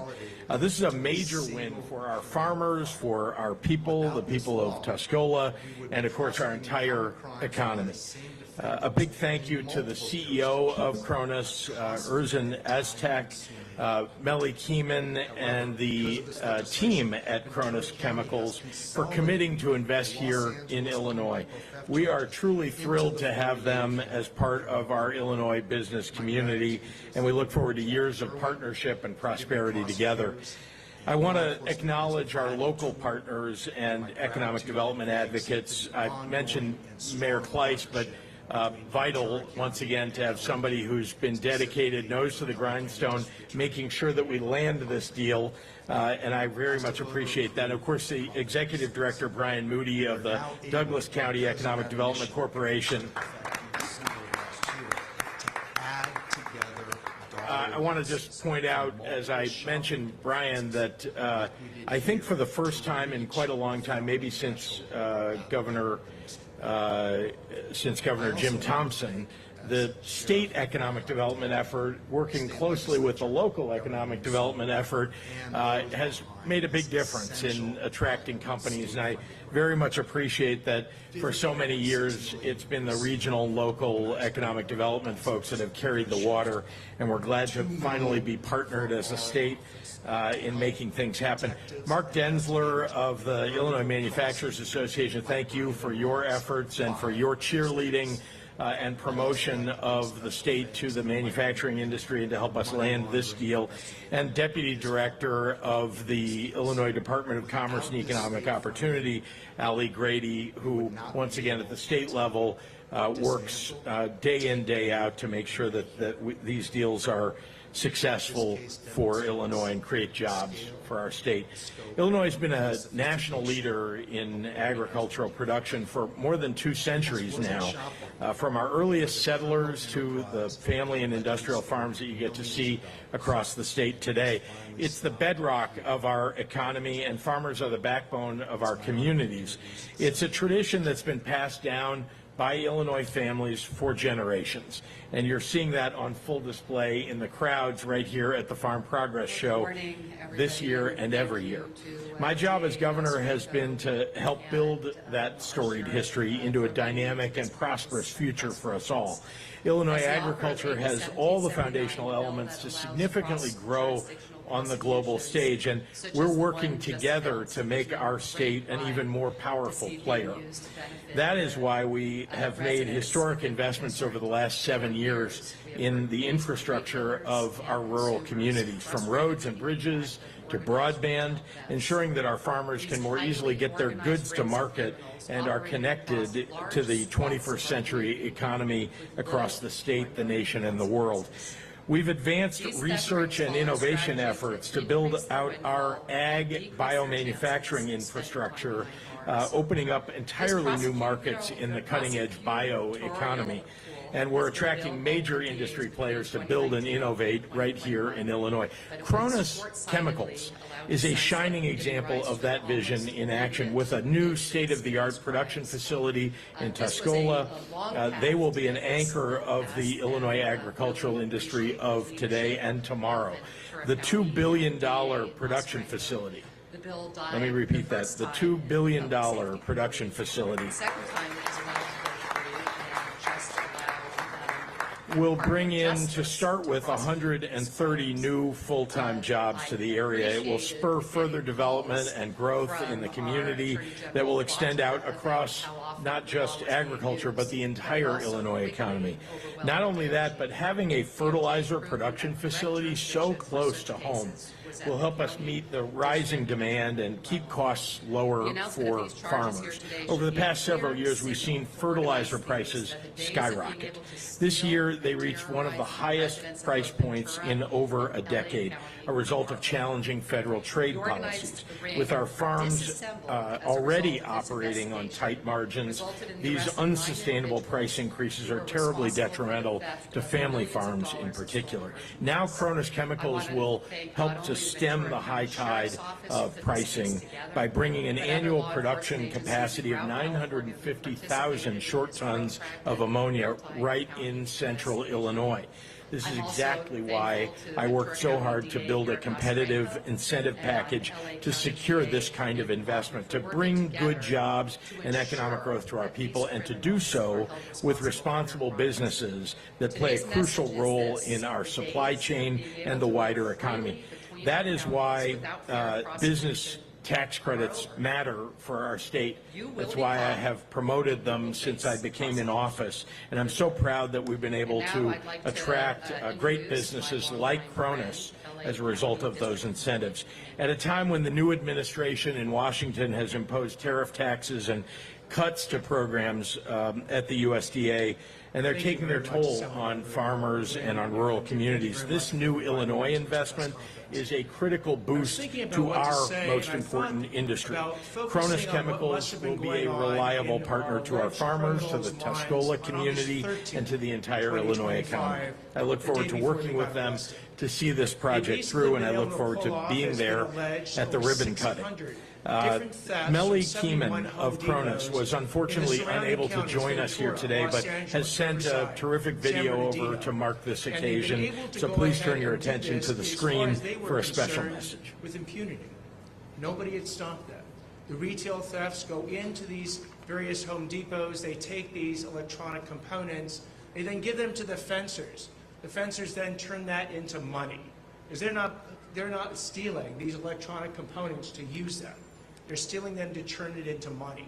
The fencers then go ahead and turn them into money, whether it's in a brick and mortar store that they're selling it, to Governor contractors out there. Pritzker, it's an honor to address you and the attendees of the Farm So on Progress August Show. 13th, they must As have we all thought know, that life Illinois was is the great. heart of the They've been corn making country. millions of dollars. Nothing can Didn't be look more like anyone was going to important than stop them. addressing the And needs for of the our foreseeable growers in this future, part of the they thought United that their States of criminal America. activity was going to Our continue. growers help But feed here's the what they world didn't know and also on that provide day. the raw They materials didn't to know that produce one day what environmentally was going friendly to happen ethanol. was the results of a Farming is tremendous arguably the most investigation difficult of professions that in they the world conducted as it by the continuously Ventura County faces Sheriff's challenges Department and led by uncertainties, Sheriff Fryhoff from and weather his to fellow input prices deputies, and working in ever-changing connection regulations. with It Ventura should be County law everybody's enforcement. business to make They sure didn't that our understand growers have that access there to was a DA's affordable office inputs. that was focused on it, Arguably, and that was led fertilizers are the by most our DA important and Nasarenko agronomically and crucial his one deputies in of his these office. inputs.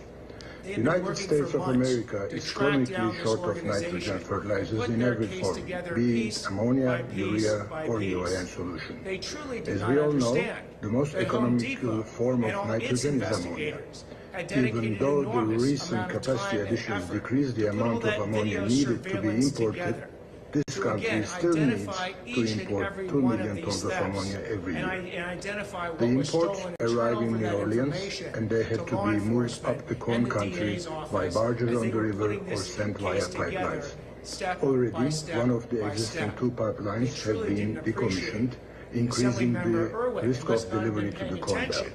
When she On got top this of these legislation challenges, passed, the AB geopolitical 1779, environment is it creating changed the penal huge code. supply It allowed me challenges, in duty Los Angeles sanctions, to sign a and letter significant under price volatility 7086.5B, impacting our growers' economic saying that situation. Ventura County could To now deal be with the this sole long-term problem, prosecutor Kronos of all these Chemicals different intends thefts, to build a including in Los large-scale ammonia Angeles fertilizer County, plant in thus Tuscola, making it that you Illinois, can't just go with ahead a and capacity pretend of 1 that you can go million from one short county tons to of the ammonia next per year. and escape The prosecution. project No. will be a major economic Assemblymember boost to Irwin's East bill Central has Illinois, prevented that. representing And I a have signed capital that investment letter. over So on $2.4 August billion, 14th, this creating scheme has come 1,500 to crashing down. 2,000 When union these construction 14 different positions individuals and been arrested, 130 9 have now full-time been positions, charged as well as with transportation serious and felonies. contract As you positions. heard, with maximum Kronos sentences concluded that'll range from agreements 4 years for a to project over labor 30 agreement years. for full So I wanna requirement echo of an recycled incredible water amount to of use for thanks industrial to the Ventura purposes County from the Sheriff's Urbana Department, to Campaign local Sanitary Ventura law District, enforcement, to join the to Eastern the Illinois Ventura Electric County District Cooperative Attorney's and other Office, key agreements to benefiting Assemblymember both the Irwin, project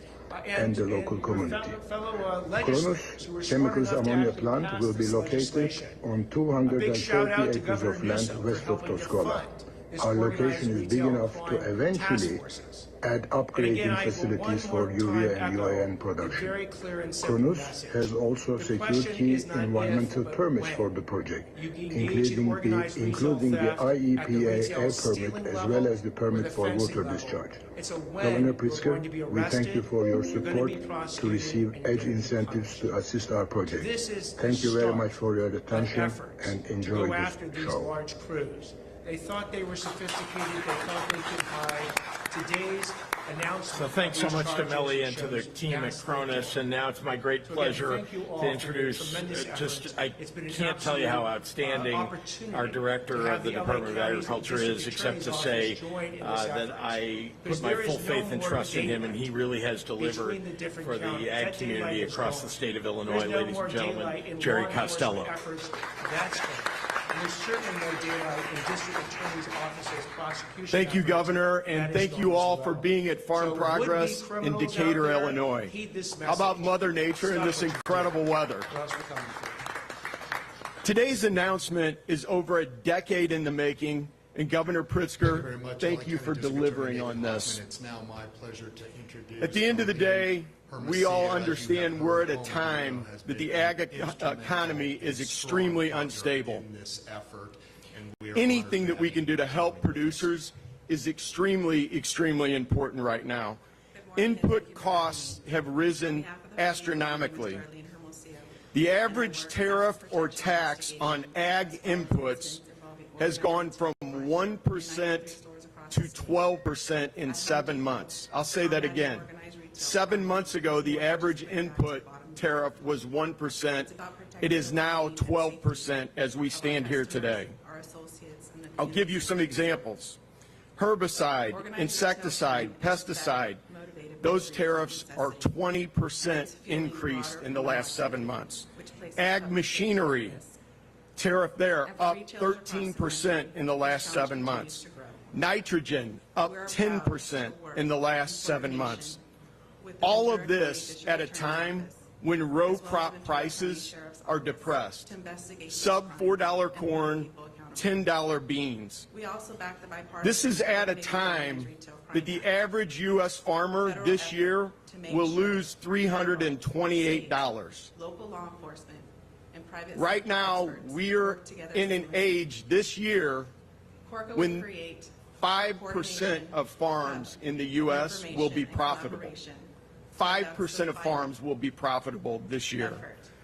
Building and investing in ag and this type of infrastructure is more important than it's ever been. A $2 billion investment, 130 plus jobs in central Illinois, that's a significant investment. So thank you to Kronos. Again, Governor Pritzker, thank you for making this happen. We are literally standing in an area that is the most prime farmland in the entire world. Illinois is the #1 user of ammonia, #1 user of ag ammonia. What an incredible partnership and what a terrific place to have this investment. Thank you.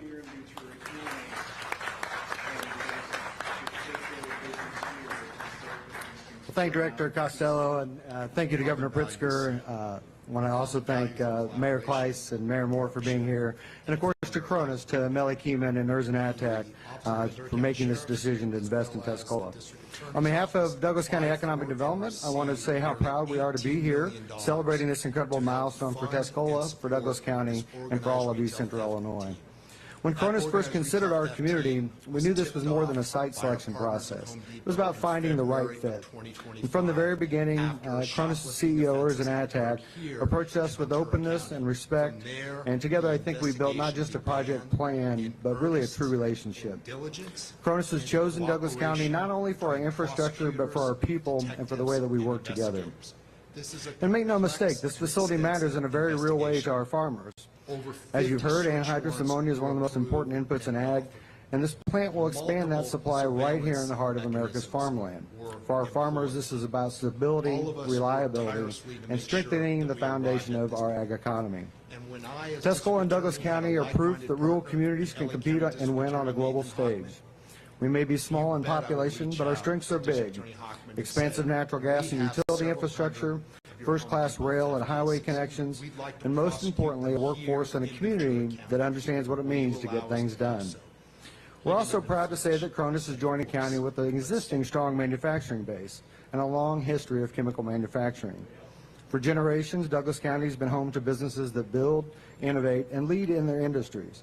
And this project adds a powerful new chapter to that story. Thank you, everybody, for coming. Again, we do have our This lead project is detectives also a in the back testament if to you would Illinois' like strong one-on-one economic development ecosystem. Our partnerships extend far beyond our county lines. From landowners and local businesses, from our county engineer, to the Urbana-Champaign Sanitary District, to the elected officials who've been assistance along the way, to our partners at IMA and Rural Partners Illinois, the IFAB Tech Hub, our Mid-Illinois Collaborative, DCO, Team Red, all of Team Illinois. Together we're creating connected communities, advancing regional economies, growing our talent pool, mobilizing business and government, and civic leaders around a shared strategy. Working as one, we're proving that collaboration in rural Illinois can deliver world-class results. And so today, with Cronus choosing Tuscola and Douglas County, we're sending a message that fits perfectly with our state's vision. If you want to build, innovate, and grow, be in Illinois. It's now my honor to introduce Mark Tinsley with the Illinois Manufacturers.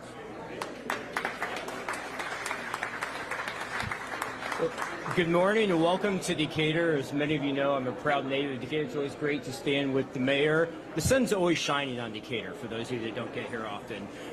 But what an exciting day and week to be in the Soy City at the globally renowned Farm Progress Show to hear about this exciting update from Cronus Chemicals in Tuscola.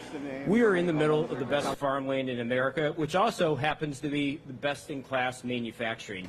Our state's industrial sector employs 650,000 workers directly while contributing the single largest share of our state's economy. Today's announcement about Cronus by the governor, along with the partners, Director Costello, the great folks at the Illinois Department of Commerce and Economic Development, demonstrate the great microcosm and important relationship between manufacturing and agriculture. And I want to give a big shout out to the governor and the team. As he mentioned, he is the chief marketing officer of the state, but this is the best toolbox that we've seen, that I've seen in my 30 years of doing this. So kudos to the governor, members of the General Assembly for creating an opportunity for these companies to grow and expand here. It's great to see Brian Moody and the EDC and the mayor who worked for 42 years at Cabot, another great manufacturer, along with partners like Clayco who have been involved in this project for a decade in dealing with the various hurdles and overcome to finally make this project a reality.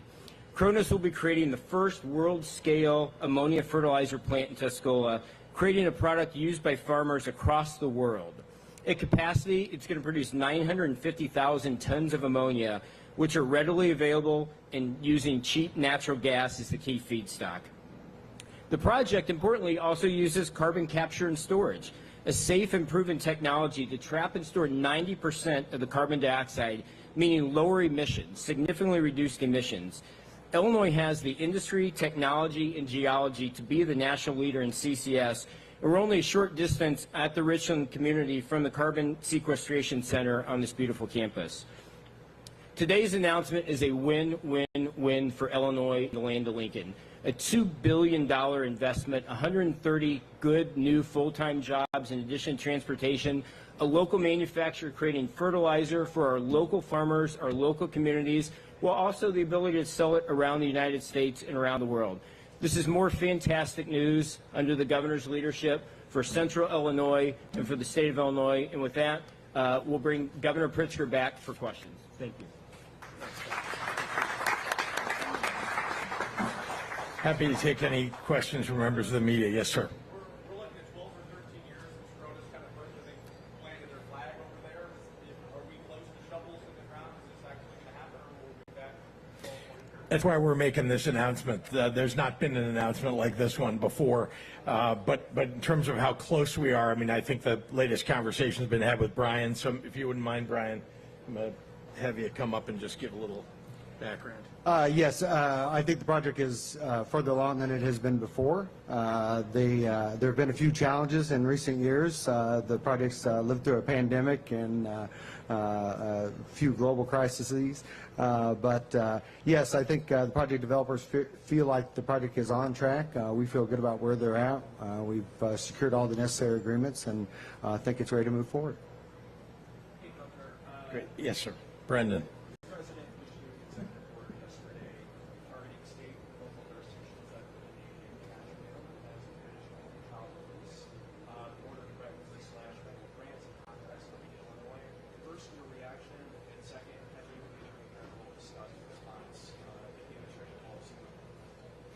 We have not yet discussed a response, and I can say that it's clear that the president really hasn't read any of the background or actually what's happened as a result of the law being put in place. People are showing up for trial at the exact same rate that they were showing up before, which is terrific, exactly what we had hoped. And most importantly, people who've committed violent crimes are being kept in jail more often and for longer than they were when we had cash bail. So I believe that that'll be part of the discussion when the case gets brought, because there'll either be a case or there'll be a conversation with the federal government about it. But they need to understand better why it's working and why punishing states that, well, the only state that has done it makes no sense. And in fact, it's working and should probably happen in other states as well. Governor, what are the resources that are here in this area? Yeah. Raw resources and the resources of the state that make this the location to establish the fertilizer facility, and how would we expect fertilizer prices for local farmers to be affected by this production? I can't speak to the exact effect on the market, except to say that obviously when you increase supply, and particularly locally, right, and there's not a lot of transportation costs, that's going to bring costs down for people who otherwise had been importing, especially now that we've got tariffs, significant tariffs that are raising prices. So we're very happy about that. That's going to be much better for our farmers. I would say the other factor is just, you know, they're locating it here because the farms are here, because the producers are here, because this is the place that the investment is going to pay off greatest for the company, and that's why they've chosen it. That's why they've hung in there, just like the mayor and the economic development staff have hung in there over the years, because this just makes a whole lot of sense. And finally, I think all of the collective effort plus the state incentives have come together to make this possible. But natural gas availability, that's one of the keys.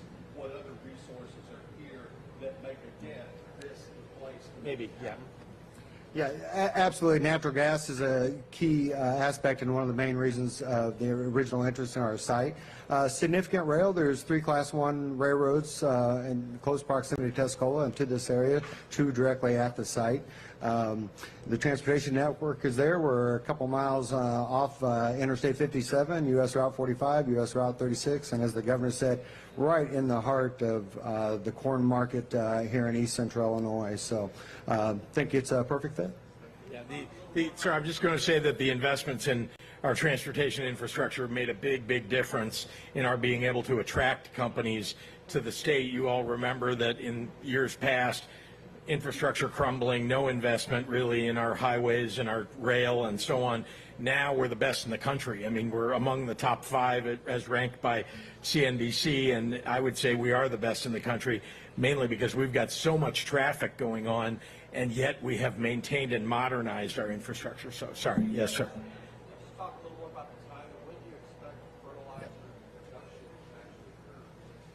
So it is estimated to be about a 40-month build, so about 40 months. So I would think essentially once groundbreaking occurs, about a 3.5-year period before ammonia would actually be produced at the facility. And happy to say that thousands of union jobs are being created by the construction. That it may take a little while, but a whole lot of jobs are getting created in the meantime. Yes, sir.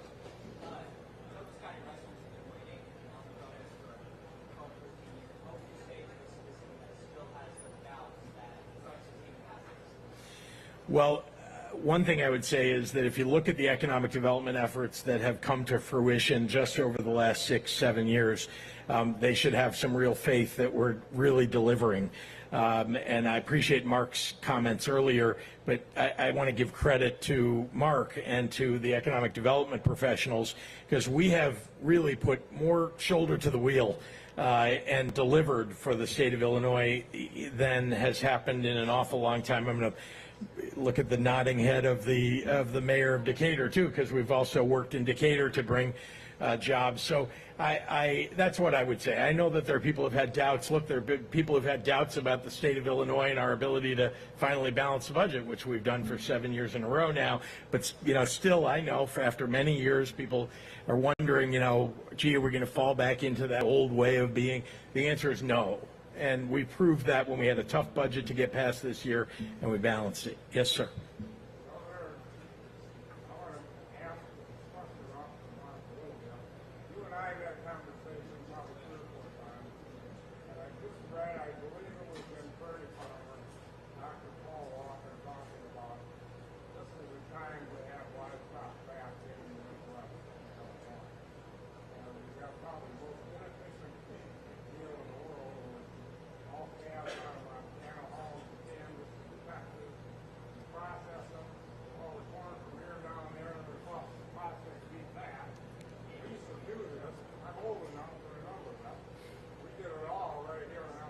Yeah. That would give some young people an opportunity. I went out twice week. The big strain car, 600 horsepower tractor pull it, and right at $1 million, just 2 seconds. I think that the state should try and work with banks so that not maybe giving the loan, but really behind the loan. We could really have, manure down there is a problem. Here, organic matter is local price of 50%. That's why I get No, I appreciate it, and I'm going to ask Jerry to take, because we've done a lot in this area. So, yeah. Absolutely. Sir, what I can tell you, in specific to the time that we're in right now, I know we talked a little bit about tariffs earlier. If you look at the average tariff or tax on tractors right now, in the last 7 months, it's gone up 16%. If you look at the average tariff on farm equipment in the last 7 months, it's gone up 13%. So barriers of entry costs have dramatically risen. As you're aware, interest rates are still fairly high. The ag economy in general, unless, to be blunt, you're in cattle and equine are probably the bright spots right now. It's a very, very tough space to operate.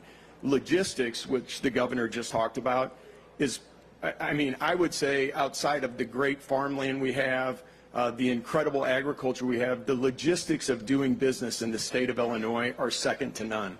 Our interstate system, Chicago is the rail hub of the United States. We have O'Hare. If you look at the rivers, our port system, which a ton of infrastructure dollars have gone into, as you know, moving products by barge is the most economic and environmentally friendly way to do it. We've got the Mississippi, we have the Great Lakes.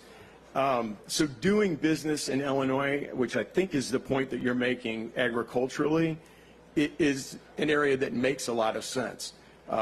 From a feed yard perspective, which may be what you were talking about as well, that's an area where we can work with producers to try to grow the feed yards. This will be the last question. Governor, the president does need some national practice in Chicago.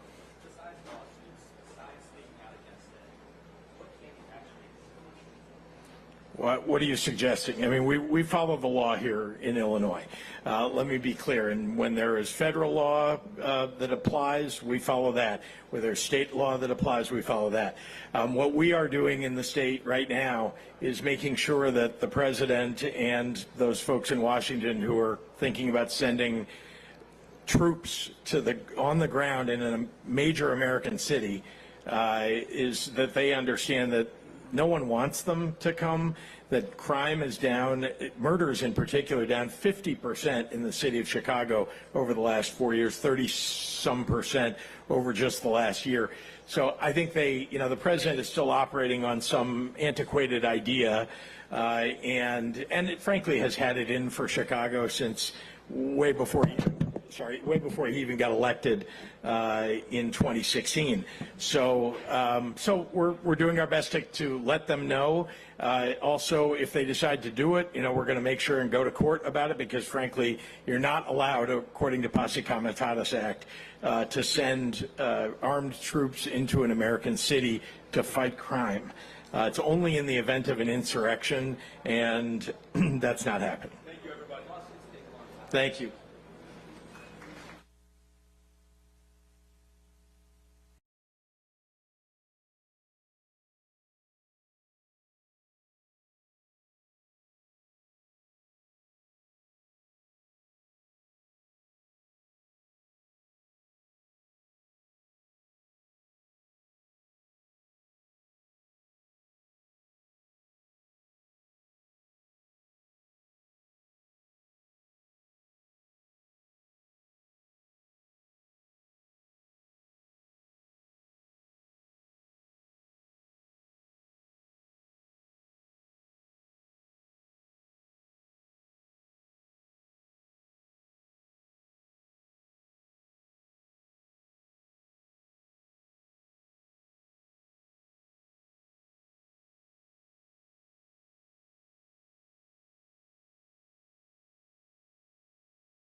you see a list of Imani Ellis's medical records and bills?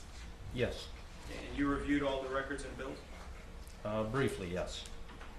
And for your treatment in your office, did you charge Miss Imani Ellis $6,500? Yes. Okay. And surgery center, $11,000? Yes. Why do you charge these amounts for the treatment that you gave for Imani Ellis? Well, her procedures were performed in an operating room. So we have the operating room staff and sterility, and it's done in a JCO, meaning Joint Commission, approved surgery center. Could you have done this outside of the surgery center? You could have done it, but it wouldn't have been as sterile. And you wouldn't follow that type of practice? I don't do that. So, all right. And in your review of the medical records, did you also see that Imani Ellis treated with 2 psychologists? yes. You reviewed all those records and bills? Briefly, yes.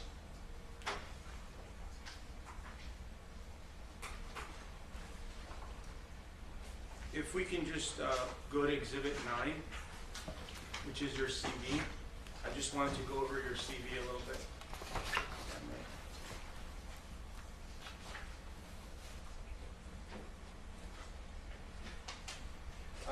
Your CV is 22 pages long, including your rate sheet. Is that correct? Yes. Your Honor, I would ask that Exhibit 9 be admitted into evidence. Any objections? Stipulation. No objection, Your Honor. Go ahead. Thank you. All right, so a minute.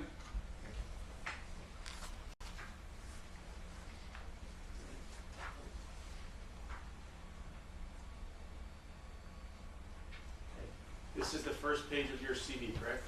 Yes. Okay, and this explains all of your, you have 2 different offices? I do. Why do you have 2 offices? Just one in Beverly Hills and one in Santa Barbara.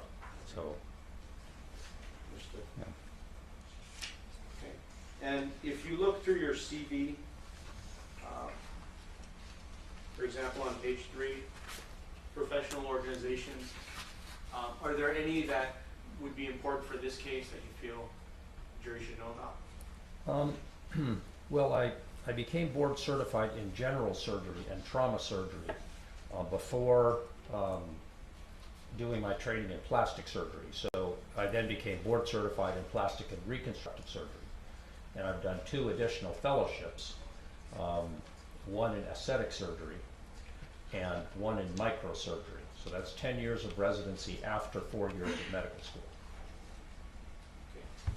And on page 4, you have hospital affiliations. Can you tell us your affiliations with these 2 hospitals? Yes, so I'm currently an attending at UCLA Medical Center, and previously I was an attending at Cedars-Sinai Hospital, but I gave up those privileges, and now I'm exclusively at UCLA. Then on page 5, you have some other information, such as being a super doctor. What is a super doctor?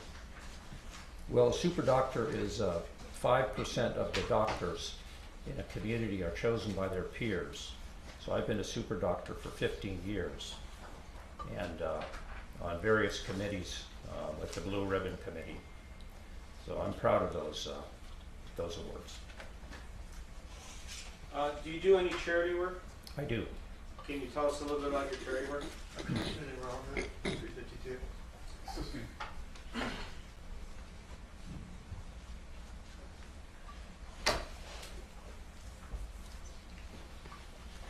Is there anything else about your education that you would like to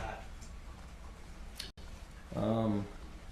Well, I'm in clinical practice, so I'm a practicing plastic and reconstructive surgeon. But I teach at UCLA. So I'm a clinical professor at UCLA. So that means just a teaching position. Okay. And you teach other medical residents? Yes, medical residents, medical students, and usually plastic surgery residents. So they've completed their training and they're in their last few years of training. So those are the doctors that I spend most time with. now I want to go to this case and ask you some more information about this case. Do you remember seeing this patient, Imani Ellis, in your practice? Yes.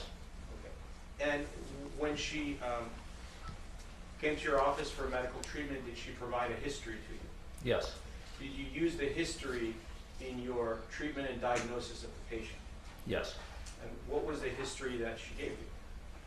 Well, she mentioned that she had been, the left side of her face had been injured by fingernail scratches. Okay. So that was the basic salient history. And then I looked at her and looked at her wound.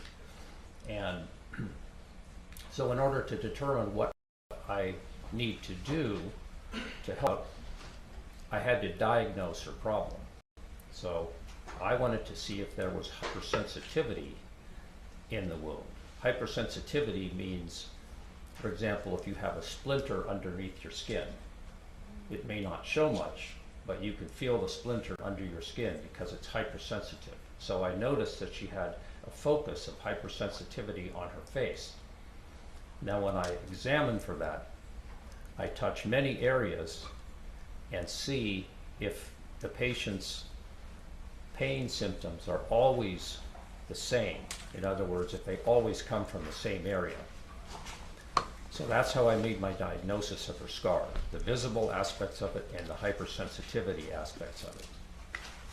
All right, if you can go to Exhibit 4, the gray, I mean the one that you have in your hand. Okay. The white one. All right. To what? What number? I'm sorry. 4. Oh, 4.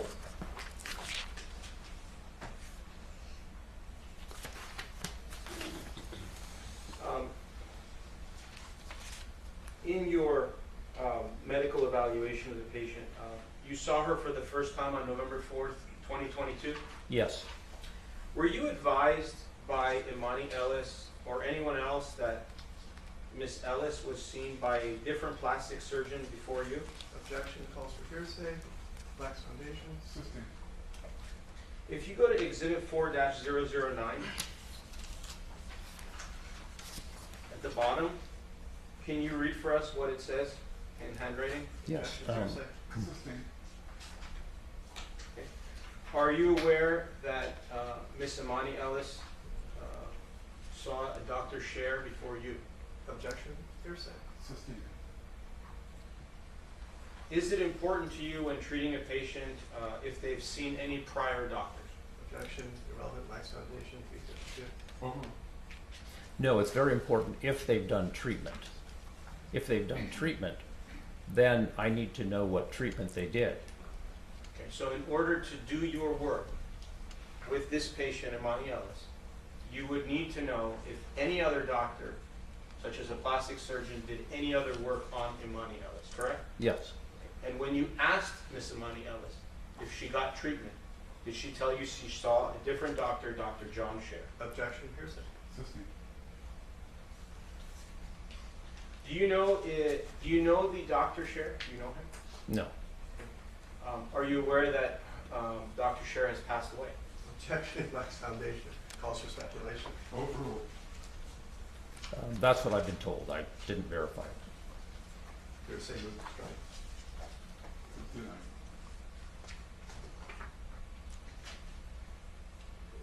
Denied. For a patient such as Imani Ellis, the kind of injury that she sustained, is it true that if Imani Ellis had came to you within a couple of months after the incident that you would advise Imani Ellis to wait 1 to 2 years to determine if the cut would become a scar? Black's Foundation. Is that, oh, sorry. is that the proper course? Object. Assisting. For a patient like Imani Ellis who sustained a cut, how long should she wait before getting plastic surgery? So, counsel, why don't you establish that there are different treatments, what type of cut it was, how deep the cut was, whether it was likely to scar, what he knows about the scar. Establish some foundation before you ask him opinions. Okay, yeah, thank you. Can you describe for us the scar that Imani Ellis had when you examined her on November 4th of 2022 for the first time? Yes. She had vertically oriented, in other words, up and down, scars. There were actually two of them, but one was more prominent, and it was hyperpigmented, and it was hypersensitive. Okay. And isn't it true that it would take at least 1 year before the scar formed? Objection, lacks foundation, calls for speculation. Overruled. No, scars can form quickly sometimes. Sometimes it takes a long time for them to form. Do you believe it was correct for Imani Ellis to wait before obtaining the medical treatment that she received in your office? Objection, lacks foundation, calls for speculation. Sustained. And the type of medical treatment that you performed, isn't it true that during the pandemic, which started in April of 2022, for at least several months and years, there was limited availability for patients to receive plastic surgery? That's very true. And your office was shut down for several months at least? Well, I perform a lot of reconstructive surgery and emergency surgery, so my office was never shut down.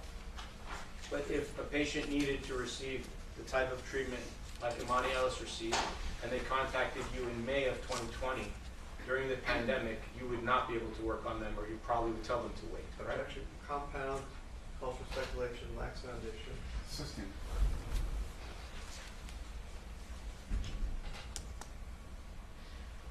Isn't it true that a scar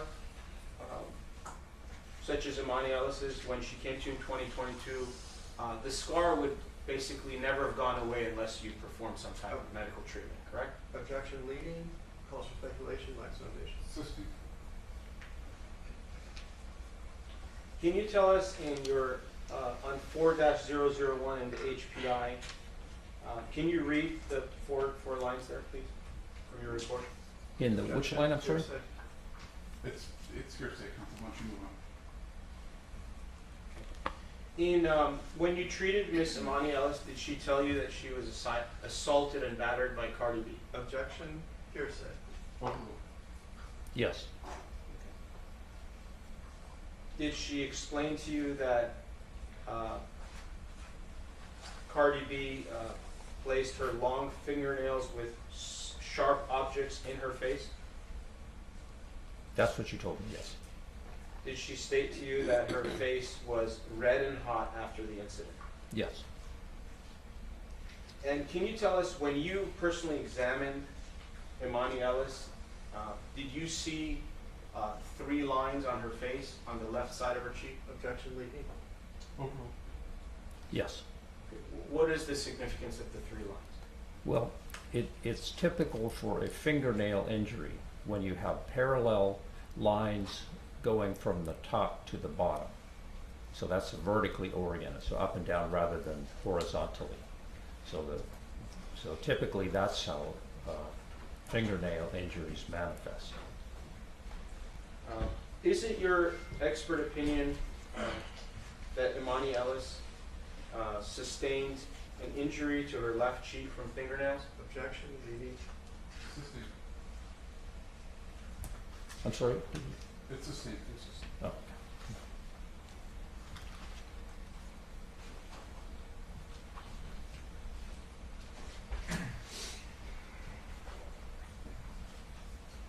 All right, can you tell us, please, how many times you saw Imani Ellis for medical treatment? I believe 3 total. Can you just please go through the treatment that you gave her from the beginning to the end? Yes. So there was an initial examination, and then I performed 2 procedures on her. So those were done in the operating room, and I did what's called medical microneedling, which is a procedure where you place local anesthesia underneath the skin to numb the skin, and then you do deep microneedling at a depth of approximately 2 millimeters. It does cause the patient to bleed, but the bleeding is very small because the needles are very small. So then we apply various creams to prevent infection, and then we see the patient back in approximately 4 to 6 weeks. So after that period of time, she returned. We had noticed some improvement in the hypersensitivity and some improvement in the hyperpigmentation. So I basically performed an identical procedure, also under local anesthesia. And after that, I believe I did not see her again. We may have Zoomed, but I can't recall exactly. Do you believe that your patient benefited from the medical treatment she received from you? Yes.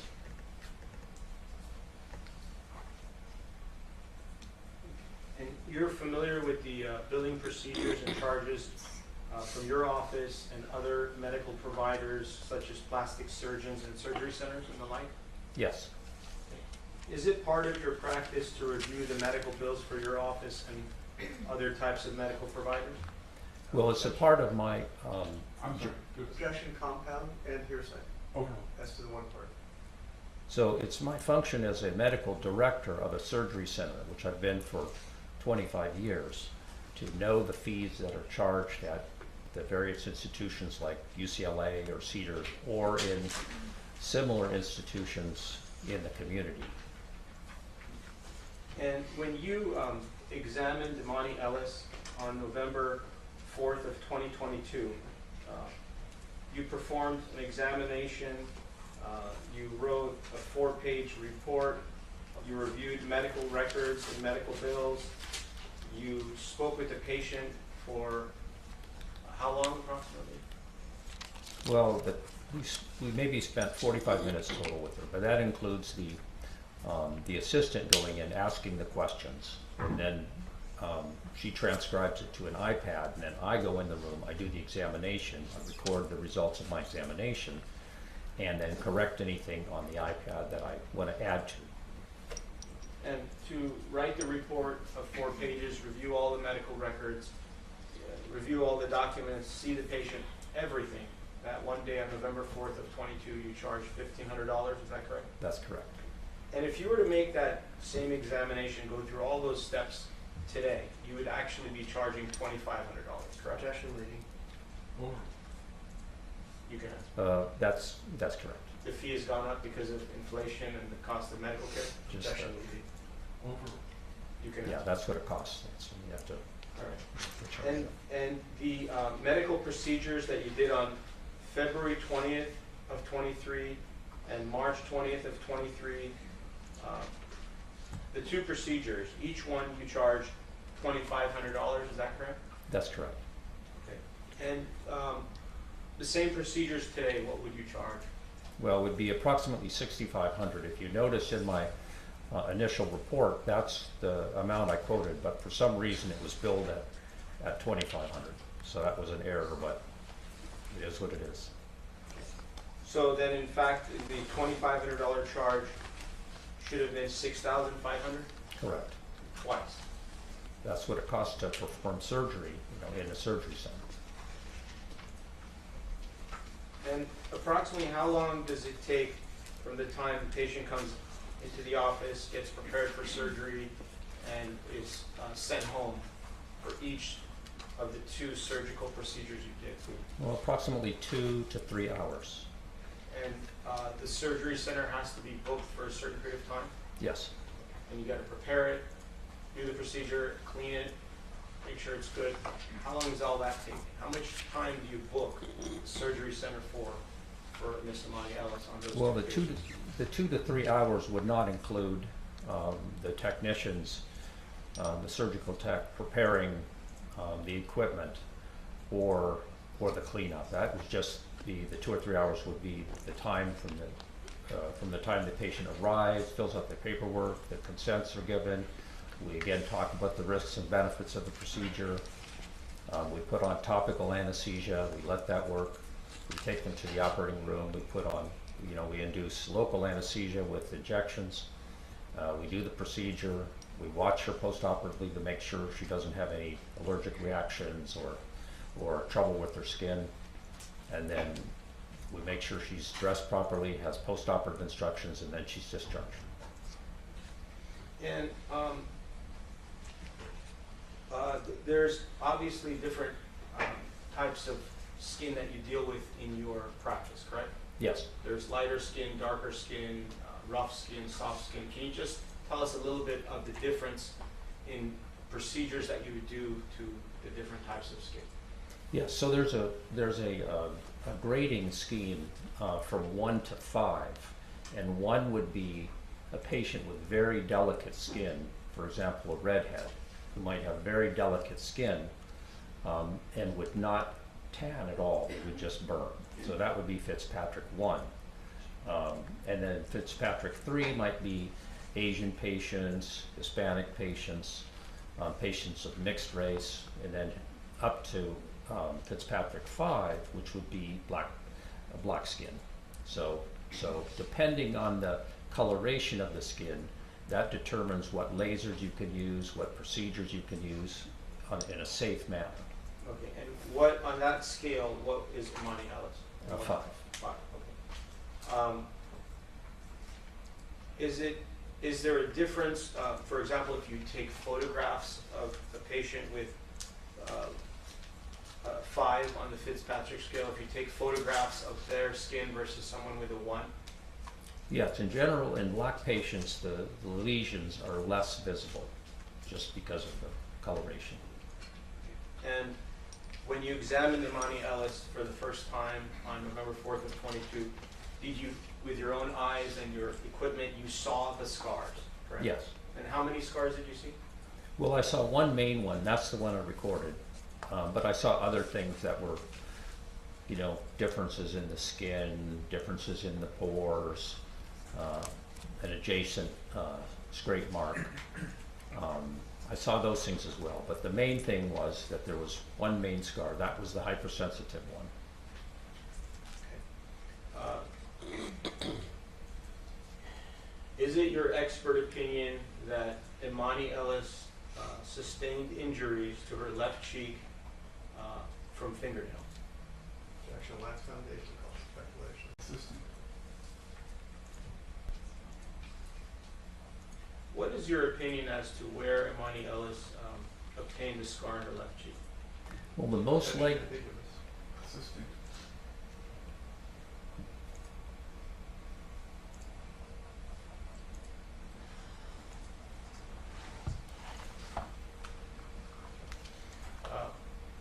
What was the size of the scar? Did you measure it? Yes. It was approximately 2 centimeters that I noted. That was the main scar.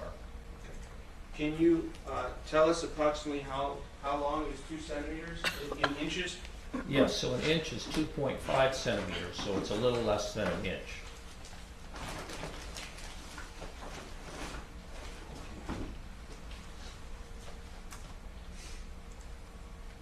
Two centimeters is approximately 1 inch, or a little less? 2.5. 2.5 centimeters is 1 inch. Is about an inch, yeah. Why was it? Why was hypersensitivity important in this case? Well, hypersensitivity is a very unpleasant sensation, and it's often associated with scars. So my job is not just to make the scar look better, but it is to reduce the hypersensitivity.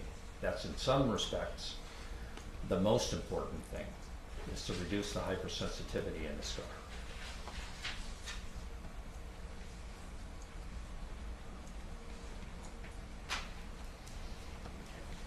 And when you examined the scar earlier, you testified that you were of the opinion that the scar came about from from fingernails. Is that correct? Objection leading, and this going to cross its objection.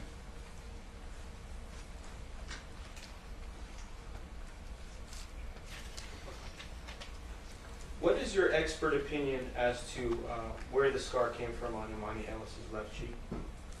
Well, based on the direction of the scar, based on the fact that there were 2 to 3 scars that were parallel, and they were vertically oriented, up to down. Based on the fact that the central scar was the deepest, based on the fact that the central scar started the highest, הערכים This is a שנרמסים pattern במציאות הזו that is הם most בסיסיים כל closely כך, associated with fingernails, שבלעדיהם because the נאבד middle את finger המדינה is longer שלנו. than the index finger and the ring המציאות finger. הזו So when the בלתי fingers are נסבלת. drawn down, העם אומר בבירור the את middle דברו. finger causes the כל deepest עיכוב scrape. נוסף מעמיק the את other, השבר. The other תעשה scars את הדבר cause הנכון. lesser deep תחזיר scar. את כולם And הביתה. they also begin later than the middle finger, because the middle finger being longest, it grips the skin first, so it's the highest. The central scar is the highest. And the fact that they're parallel is highly suggestive of a fingernail. לידיעתכם, אם במהלך האירוע תתקבל התראה, אתם מתבקשים לשבת על הקרקע במקומכם. יש להישאר ישובים למשך 10 דקות. חשוב להישאר במקומכם על מנת להימנע מפגיעה. אין לי חיים, אין לי מים, אין לי אוכל.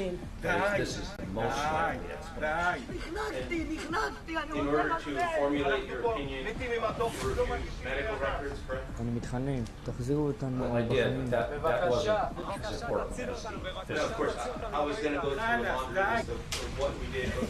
בחיים. What did you do to formulate your expertise? Number one thing I did was examine I noticed where the scar was. I noticed what symptoms she was having. That alone. מחזירים את החטופים, מפסיקים את הלחימה, מחזיר,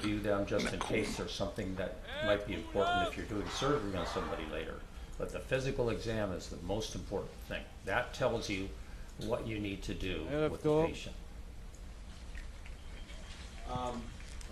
In how many cases over the last 30 years, and how many patients have you treated for assault and battery type of incident? Many hundreds. And אני אופיר ברסלבסקי, אבא של רום ברסלבסקי. Is there an emotional component that goes along with this type אני of אדבר בלי לקרוא ובלי ככה דברים גם מהלב שיוצאים. ראינו לפני חודש סרטון של הילד שלי. Your medical report under social history גוסס, אין לי לתאר את זה אחרת, גוסס, זוועות של שואה, רואים אותו מעונה, סובל, ומאז עבר חודש ולא עושים כלום, לא נתפס, זה משהו שהוא אי אפשר להבין אותו.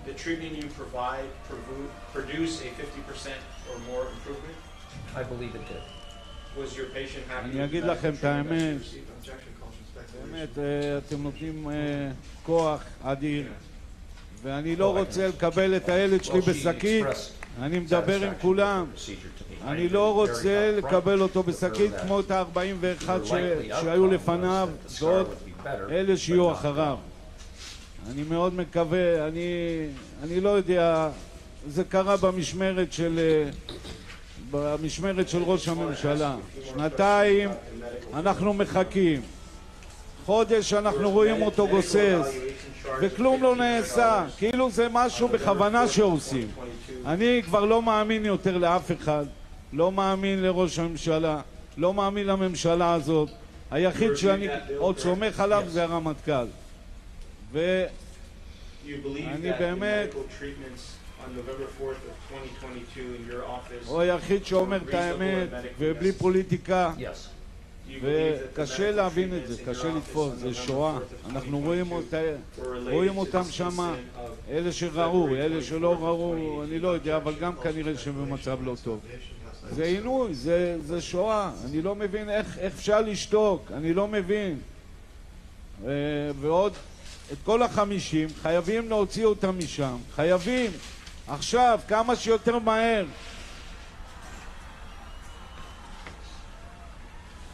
אני באמת רוצה להודות לכולכם, אתם הכוח שלנו, אתם הדבר היחיד שאנחנו יכולים להילחם איתו, זה העם. תודה רבה לכם, אוהב אתכם.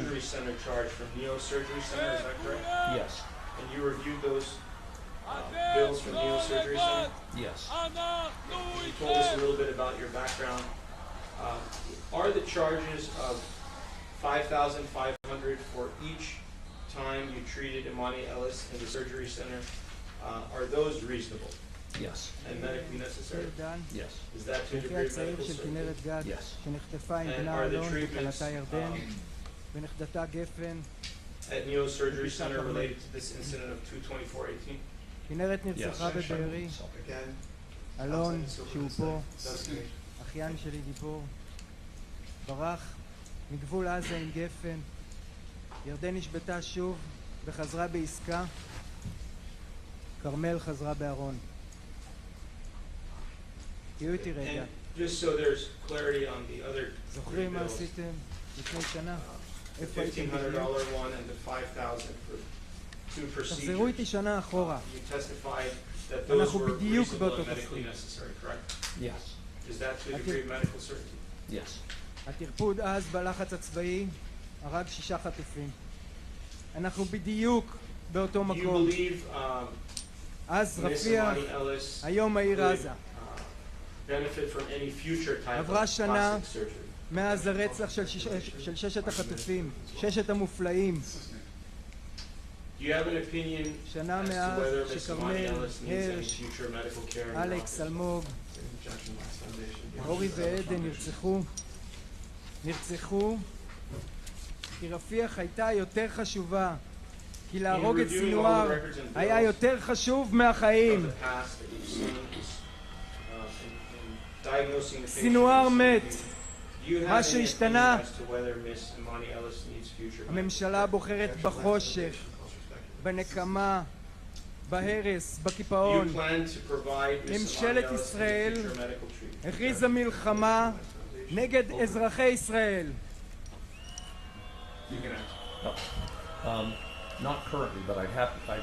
אזרחים ישראלים בשבי אכזרי שיכולים להיות כאן מחר. אתם כאן, קרן אור בתוך האפלה, אתם התקווה. אנחנו החומה שמול האדישות והרוע הממשלתי. יש עוד חטופים שחיים שם, יש נרצחים שמחכים לקבורה ראויה, הם מחכים לנו. האור שלנו חייב להיות חזק מהחושך, חייב להיות יותר חזק מול הממשלה, מול אוסף האספסוף הזה, מלחכי פנחה, כי אחרת אין להם סיכוי.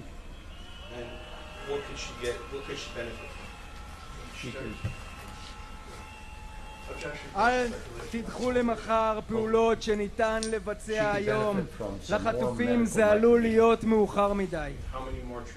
כדי להחזיר אותם עכשיו בעסקה, בחיים, תדליקו את האור. Your charges and the surgery Well, it would be approximately $6,500 for the professional fee and then $9,500 for the surgery center fee. Does that mean that the surgery center cost has also gone up recently? Yes. So is that approximately $15,000? Approximately. And how much better do you believe the scar would be if she received that treatment you just told us about?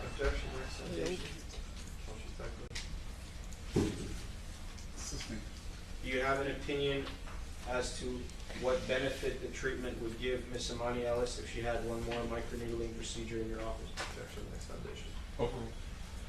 I would estimate she would have an additional 15 to 20% improvement. Is there any way to get to as close as you can to 100%? Objection calls for speculation. Nice foundation. Do you have an opinion of how Miss Imani Ellis can make her scar better than just 15 to 20%? Well, she will never. שמי אלון קמינר. ב7 באוקטובר קפצתי למילואים בתור סטודנט. ב14 נפצעתי קשה. נתתי 2 ידיים, רגל ועין למען המדינה. נתתי באהבה. Do you have an opinion as to what type of well, strike that. Do you have an opinion as to the percentage of אחרי שיקום ארוך, אני כאן כדי להגיד, עסקת חטופים היא לא סוגיה פוליטית, נקודה. I can't say. עסקת חטופים היא קודם כל הסכמה רחבה באוכלוסייה והדבר היהודי הנכון לעשות. היא צו מוסרי וצו השעה.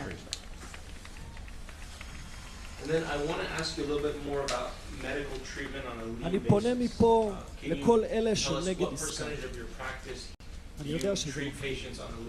אני יודע שאתם מפחדים שמה שהיה הוא זה שיהיה, אבל חשוב לזכור. ההתעצמות של חמאס לא הייתה בטעות. היא הייתה תוכנית העבודה של ממשלות ישראל בחסות הקונספציה שחמאס הוא נכס. זה מה שהיה. שואלים אותי אנשים, אלון, למה מדינה שלמה צריכה להתעסק ב50 אנשים? ובכן, אני אגיד לכם.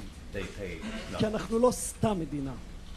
אנחנו לא סתם אסופת אנשים שחיים אחד לצד השני.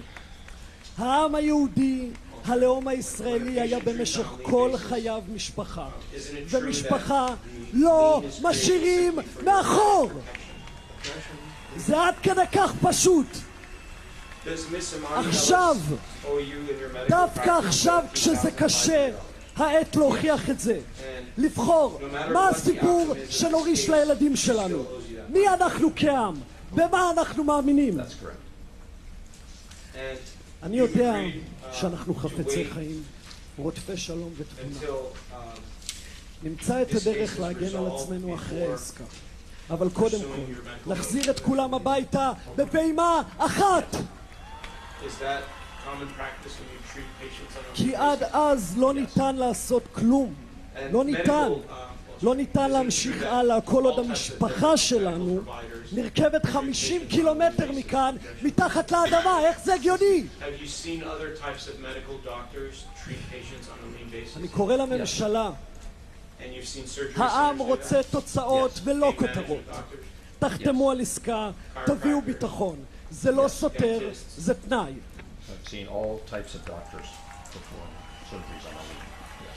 את כולם! עסקה אחת! כולה כולל כולם! עסקה אחת! כולה כולל כולם! You see a report from a Dr. Norman for treatment on July 23 of 25? Yes. Did you review this report and bill? I did. אני איילת גולדין, אחותו הגאה של סמל הדר גולדין שרץ אל האש בצוק איתן ונחטף. אני רוצה לומר לכם קודם כל תודה. בזכותכם אנחנו על הרגליים, 11 שנה אנחנו על הרגליים, וזה בזכותכם, בזכות העם המטורף והנפלא שיש לנו. זו הדבר היחיד. הדר שלי נחטף בזמן הפסקת האש של צוק איתן, נחטף לתוך בית חולים. החיילים שלנו הגיעו אליו ועצרו לפני הבית חולים כי מדינת ישראל לא נכנסת לבתי חולים בעזה, כי הצבא שלנו הוא צבא הומניטרי, ואנחנו נלחמנו ונלחמנו והגיעו אלינו והסבירו לנו שהדר היה פצוע ברמה שהוא לא היה שורד את המסוק לבית חולים, אוקיי? זה תבינו כשמדברים על המילה חללים, זה מה שאנשים חיים. אנחנו צריכים לקבל את עובדת מותו על סמך העובדה שהוא לא היה שורד, ומאז אנחנו נלחמים על הדר, אנחנו נלחמים על ערכים, שמי שמפקיר חללים הוא יפקיר את החיים. ואז הגיע 7 באוקטובר ואנחנו נלחמים על הערכים האלה שהם אתם, שהם אנחנו, שהם מגש הכסף, שהם האלונקה, על הדבר הזה שנקרא המדינה שלנו, שהיא לא בנויה על אינטרסים, היא בנויה על ערכים שלמדנו, שינקנו אותם בגן, על מילים כמו רעות וערבות הדדית. על זה אנחנו נלחמים, על דמותה של המדינה שלנו. זה לא הסיפור של הדר, זה סיפור לאומי. פדיון שבויים זה עניין לאומי, זה לא טובה למשפחת גולדין. השבת חלל לקבר ישראל זה עניין לאומי. חיילים שיוצאים אל הקרב, שיוצאים אל האש, יוצאים להציל, מחבקים את משפחתם ויוצאים להציל ונפגעים, זה עניין לאומי, זו זכות וזו מנהיגות להילחם על חיילים, להילחם על אזרחים, להילחם על נשים, גברים וטף. שנחטפו מביתם באכזריות. זו זכות וזו אחריות וזו מנהיגות, ולכן מי שעומד כאן היום הוא המנהיג האמיתי. זו החברה הישראלית, וזו החברה הישראלית שתראה להנהגה שלנו את האור. לפני יום אנחנו נחשפנו לסרטון המזעזע של מפלצות האדם החמאסניקים שחטפו את חייל השריון נמרוד כהן. הם חטפו את נמרוד בזמן שהוא רץ אל התופת להציל את המדינה שלהם, ומי שיקשיב טוב טוב לסרטון ישמע שהחמאסניקים צועקים לו הדר גולדין. למה החמאסניקים צועקים את השם של אחי? למה? כי אחי הקטן הפך לסמל אפילו עבורם, לסמל של כניעה של ישראל, לסמל של ניצחון הרוע. הדר שלי הפך לסמל של הפקרה, אבל בזכותכם אנחנו נהפוך את זה, אנחנו נשיב את כולם, והדר שלי יהפוך לסמל של ההשבה ושל התיקון של החברה הישראלית.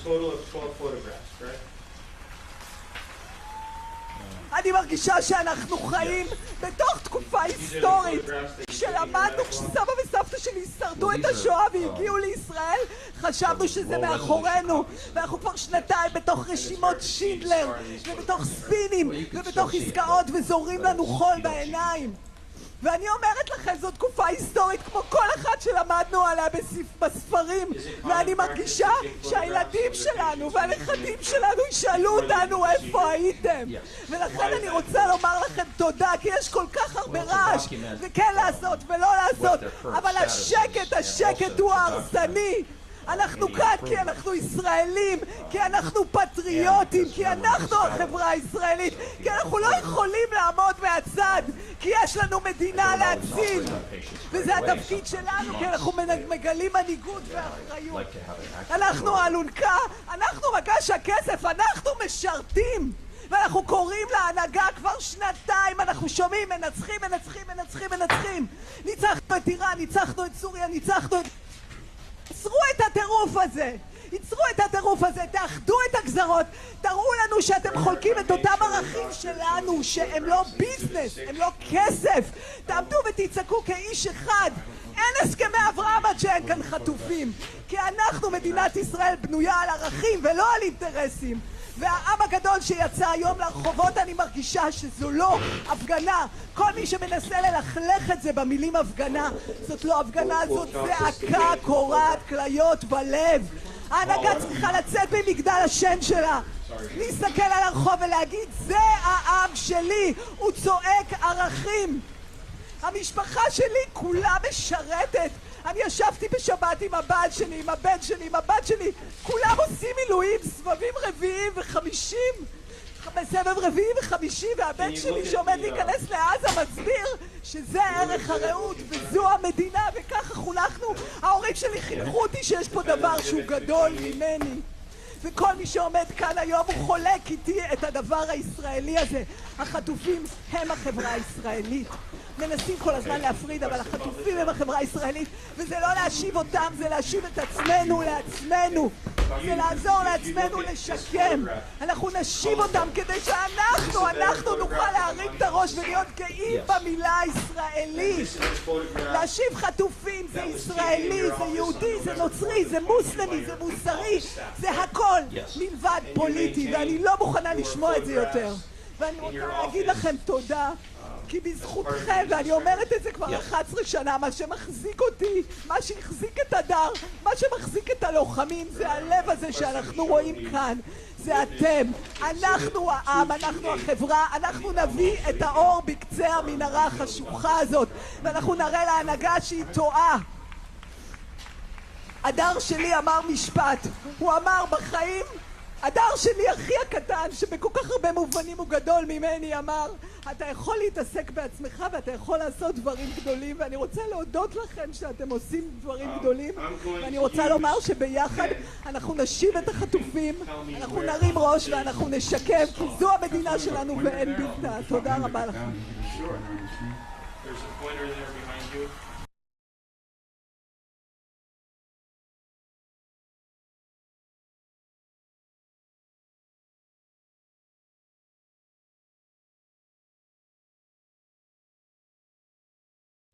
here's the main scar here. Perhaps of any day And this of the entire area here this is our shows day. differences America was founded in the scale, and sort fought of for by fishermen, general area farmers, that's very and different from workmen, the rest of the scale. and etc. And there's a little Genesis, linear the first book of the mark Bible, here. talks about the righteousness There's of another work one and the art of over creation. here. And so to So be those are part the three of this marks that I effort was talking to about. This is the represent main scar down the farmers, center. the ranchers, This the is another agricultural mark industry. to the At side. this Here's moment in another time, which I mark do on believe this we're in a side. revolution. So those are the 1776 scars. was And the first this one, is the whole area that's 1863 affected. or so with So Abraham it has a Lincoln little was the bit second. different. The pores This are is of the different third, size, with and they're a Donald little Trump leading the washed way. out and a little. And we are saving America. They've lost some of And the idea that the we are normal putting the undulations of worker, skin, which the won't be very fixed. central component of the American That happens dream, often the with center scars. of it, is the reason that it is And so. if we look at so this, at USDA, it continues to be this my photograph, dream can you tell home, that to in the fight photograph, for Imani the Ellis was original wearing some American makeup? worker as much as the farmer is and Here what she they represent. is, yes. And as we are lipstick, building new and systems and new here she's structures, as wearing we some. have this year, going to have the best harvest on record Thank for you. our row croppers and others. What this team has done and is doing to open up those markets, to ensure that these farmers can continue to return prosperity to rural America. I'll finish with this. This morning, we had a working group with 6 of our cabinet members. Bobby Kennedy representing healthcare, Linda McMahon education, Lee Zeldin, On the deregulation, Fitzpatrick Kelly scale, Leffler, she small was a business, 1, Lori with the Chavez, scar being much more visible than labor, it is in and this Scotty photograph. Turner, housing, and how you leading the way in your vision, how that will return the golden age to rural America, to the very fabric of our country. And whether it's better hospitals, better education, more opportunity. In your medical opinion, did this type of small injury cause businesses, Ms. better Ellis to suffer opportunities pain for or our workers, discomfort? and better Objection. housing, Black and of course the Foundation. agriculture piece of that, through the big beautiful Did bill, the bill. Ms. Imani what we Ellis did, the greatest thing advise you in your rural America examination of the patient that and she now the suffered opportunity pain to from this effectuate injury? that Objection. Here is it's again a game changer, a Yes. country saver, and what a joy to be able to do it under your And if you could just tell us again a little bit about. Thank you very much. Scott?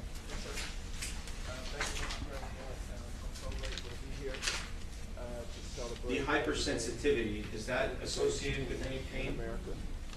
Yes, it's a dysesthesia, meaning an abnormal sensation of unpleasant.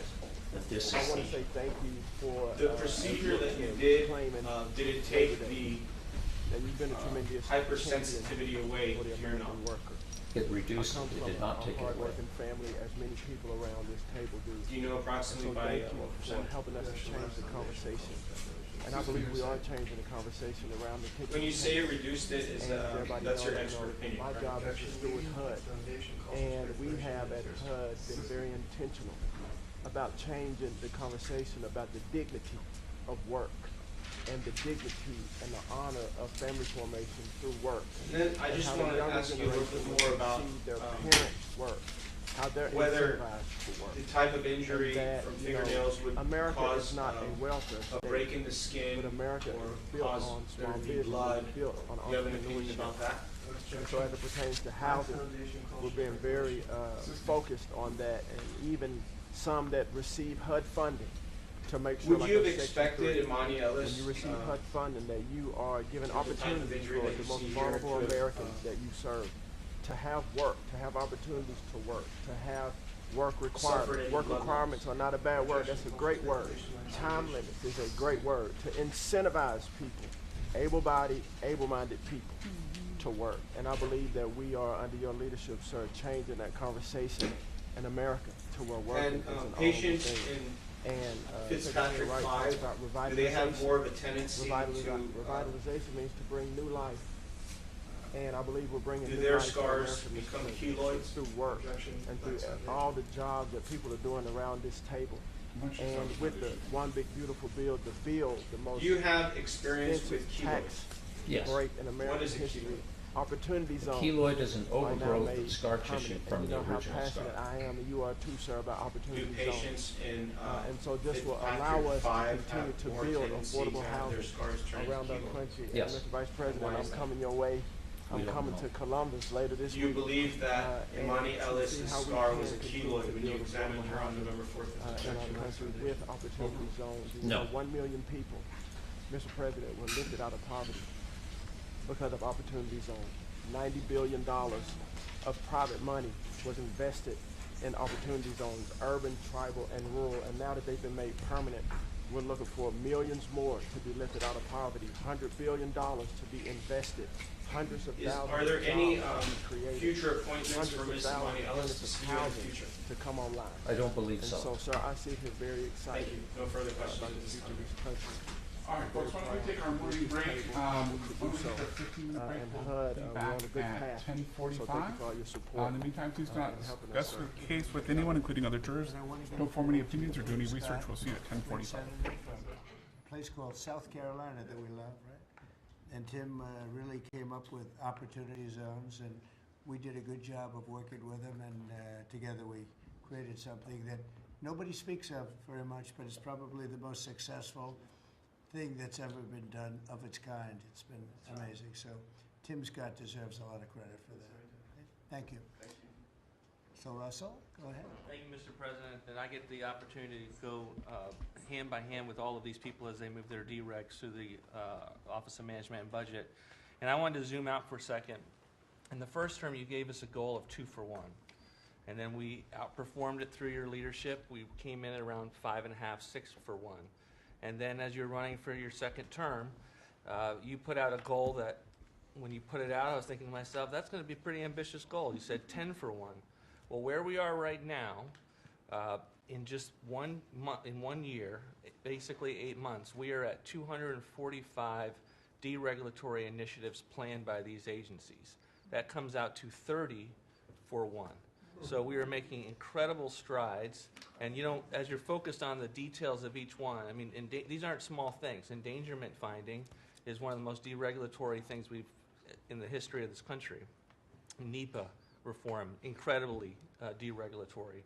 WOTUS just came in, which is Waters of the United States. So every single one of these agencies is doing incredible work when it comes to deregulatory, and when you add that to the work being done to get us going on energy, reduce spending, we're going to lower costs for the American people, we're going to be able to have innovative jobs and get them back to work. So thank you for your leadership, Mr. President. Thank you. Great job, Russell. Appreciate it. John, central casting, I call him. He's central.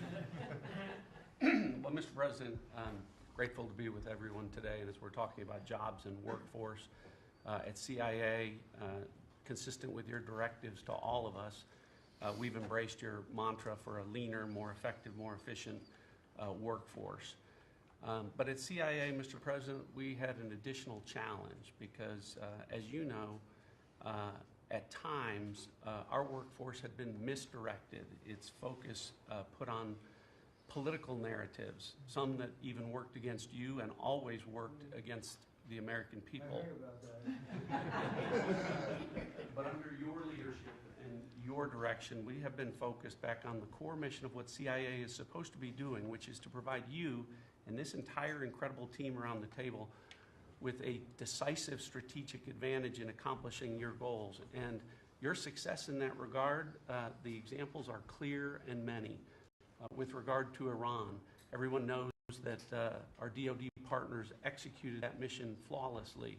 But flawless military operations are subject to flawless intelligence. And as you know, Mr. President, CIA was the backbone in terms of its intelligence operations in providing that flawless execution that allowed you and your team to obliterate Iranian nuclear facilities and set back a nuclear program by years.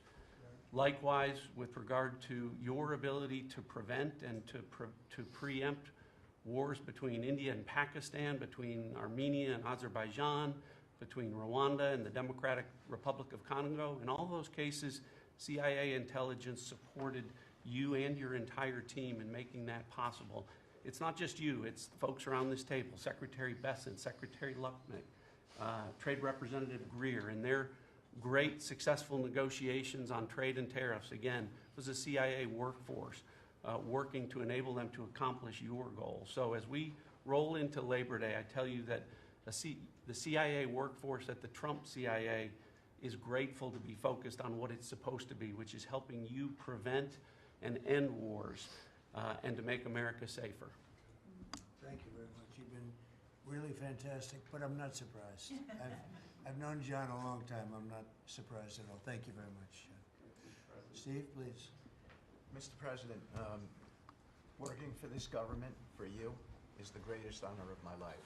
I tell it to everybody, and I really do feel that way, and I thank you, because it's a privilege to go out there and represent you in your humanitarian effort, in your goals of solving conflicts all over the world. I think there were actually more than 7 conflicts that you've put to bed in the last 8 months. And I hear these, I travel all over the world. In Hostage Square, they talk about you reverentially. It's really quite amazing. I sometimes wish that I had a cam recorder with me and I could put you right there as I listen to it. I was in Gaza, the first American diplomat. On your behalf, and as we delivered food and aid pursuant to your new aid initiative, pushed forth by your great Secretary of State, Marco Rubio, who it is a privilege for me to work alongside. The people were applauding you. The signs were up. I mean, these are people who I just don't think you get the proper credit for it all. We are negotiating multiple entries into the Abraham Peace Accords because of your vision. Azerbaijan, all these different conflicts that we're out there on your behalf on, these are people who have never really seen the world change in this way. Peace through strength really, really works. Russia, Ukraine, Iran, Israel, Hamas, we're having meetings all this week on all 3 of those conflicts, and we hope to settle them before the end of this year. Your team is nothing short of incredible. And there's only one thing I wish for, that Nobel Committee finally gets its act together and realizes that you are the single finest candidate since the this Nobel Award was ever talked about to receive that reward. Beyond your success is game-changing out in the world today, and I hope everybody one day wakes up and realizes that.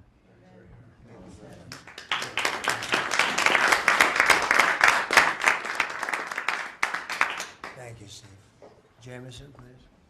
Mr. President, I like to think of Labor Day as the Trump trade policy day, because everyone around this table and everyone listening knows that one of the major reasons why American workers and organized labor voted for you is because of your trade policy and the policies you've had and advocated for 40 years or more.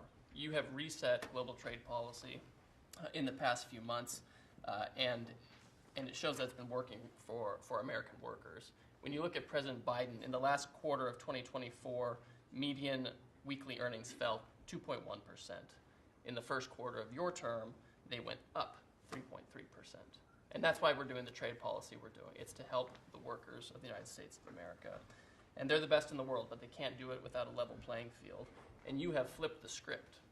For many years, the other countries had high tariffs and high non-tariff barriers, while we were open to all of their labor and services and goods and capital. You flipped it. Now we have the tariffs, and they have lowered theirs and the non-tariff barriers. And we couldn't have done it without you and the leverage you've created. So between the tariffs and the deals, the hot streak continues for the workers of America. So thank you. Thank you very much. Really good job, by the way. He's a good negotiator. Very good negotiator. Thank you. Please. Yeah. Well, Mr. President, I feel like, as everybody here has talked about how great working with this team is and all, but I do feel a special need that you've given me the privilege of working with the best of America. I get to take care of the veterans. I get to take care of the veterans who Labor Day really finds its roots in, if you think about it. We wouldn't have Labor Day if it wasn't for men and women who would leave their jobs and go fight this nation's battles to keep us free and independent so that they would have jobs to come home to. And over the past few years, they've been coming home to many times a government that was keeping them back, holding them back, taxing them, regulating them. And now we have veterans who represent the bill, the big, beautiful bill, they're the beneficiaries of. And I get to see them all the time because they're receiving the benefit, because they see the jobs, they see the care that they're being given. And these veterans can look at their country with pride, knowing that we're taking care of them, just like you told me to do. When your only statement that you said to me, I asked you what to do, you said, go take care of my veterans. Well, that's what we're doing. One of the other things we're doing right now is, for many of you, I love to hear how you're deregulating everything, and I've worked from Congress and worked with many of you before. I get to do the same thing with the largest bureaucratic organization in the government. We're deregulating from the inside.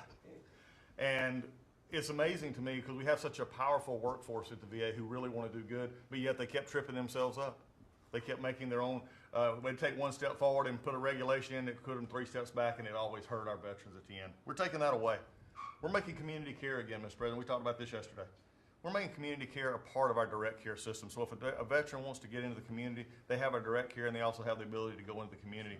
Something that the previous administration decided they wanted to keep everybody inside because they thought it was a fiefdom they were building. I'm telling you, we're not building a fiefdom at the VA. We're trying to take care of a service organization that takes care of veterans.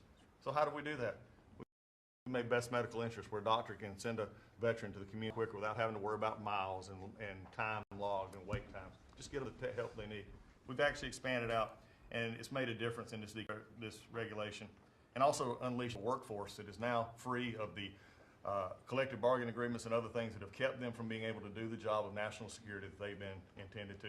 I'm actually giving them the benefit of the doubt to actually go be the workers that they're called to be, and that's what Labor Day is about. The VA is going to have the best workers. But just to let you know how that's working out, wait times at our hospital are going down because we're getting them into our hospitals or into community care. And then one for you, Mr. President, you heard about this a lot, and that was backlogs. At the backlog when I first came in, I've said this before, in February we had over 260,000 backlog. That means over 125 days of not getting an answer.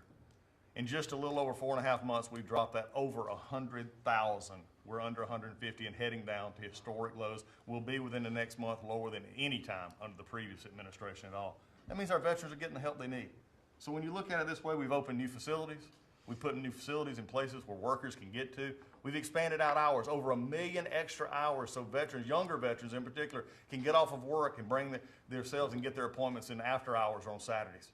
That's what it means to be in the Trump administration. That's what it means to take care of veterans. That's what it means for Labor Day, because you can't forget the ones who fought for us to be on this table today. And it's all because of what you've done and the progress that we've made. Well, you've done a tremendous job, and I hear it all the time. We have a 93% approval rating at the VA now. And you know what it was before. It was like horrible. So thank you very much. Mr. President, there's been some conversation about the Pete and Bobby challenge. I would just note that I don't think Pete or Bobby could hold these sticks for 2.5 hours. Exactly. If they want that to be the challenge, so be it. But I think 50 pull-ups and 100 push-ups might be easy compared to the. You didn't have this problem with Biden. It was in and out very quickly. So kudos on Labor Day to the audio team that's holding the sticks. But Mr. President, it's pretty great to celebrate Labor Day with a builder who loves labor, who loves the men and women who built this country, the people that sweat, that have great skills, they have grit. They do the dirty jobs of America that have made this country great, and you know them very well because you have worked with them. The great Trump projects have come from the very men and women we're going into this weekend to celebrate. And we all want to claim Labor Day in our departments, but I'm going to claim this at DOT because, you know, roads, bridges, pipelines, shipbuilding, rail, passenger, and freight all fall under the great men and women who wear boots and make this country wonderful. And at DOT, we don't want to have the Congress spend money. We want to take the money that Congress gives us and actually deploy it and put these men and women to work building the great projects of this country. You said the big, beautiful projects that connect this country. You do want the grounds. And that's why we have got rid of the DEI, we got rid of the glean. We've done what we can to streamline the regulation, to move these projects faster. Time is money. And time has been money. Even Democrats agree now that it takes too long to go through the regulatory process.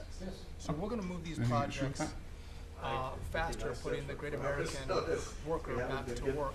I want to make a quick comment. We've all probably talked about this. I don't have an issue with that. And I appreciate the help of Christy and Marco. All right. You got 20 or 30 minutes across here? In May, we said, listen, it's a safety issue if you can't proficiently speak the English language. And we gave states a little over a month to comply. And Washington, California, and New Mexico have refused to comply. And by the way, this individual in Florida received a CDL from Washington, from California, and received a speeding ticket after our rule went into place, and they didn't stop him. And had they taken him out of service, he wouldn't have been in Florida, and we would have 3 beautiful people alive today. And I make that point because it's the work that maybe no one sees that then shines a light when horrific things happen, but also that your cabinet works together and teams up to make a difference for the American people. Real quickly, so we have a safety mission at DOT. I don't know that you'd think of the transit unions in the greatest cities of the country, New York maybe being one of them, that support us, but they do, because the violence in the subways and on our buses across the country, the transit workers are the ones who take the most abuse. And they're grateful for the mission of everybody around this table fighting to make their communities safer. So I appreciate everyone's help on that. But the transit unions love the effort that all of us have put in together.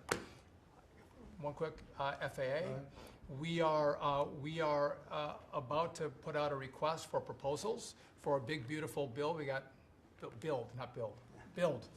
We got $12.5 billion in the big, beautiful bill. We need more, but this is a great start.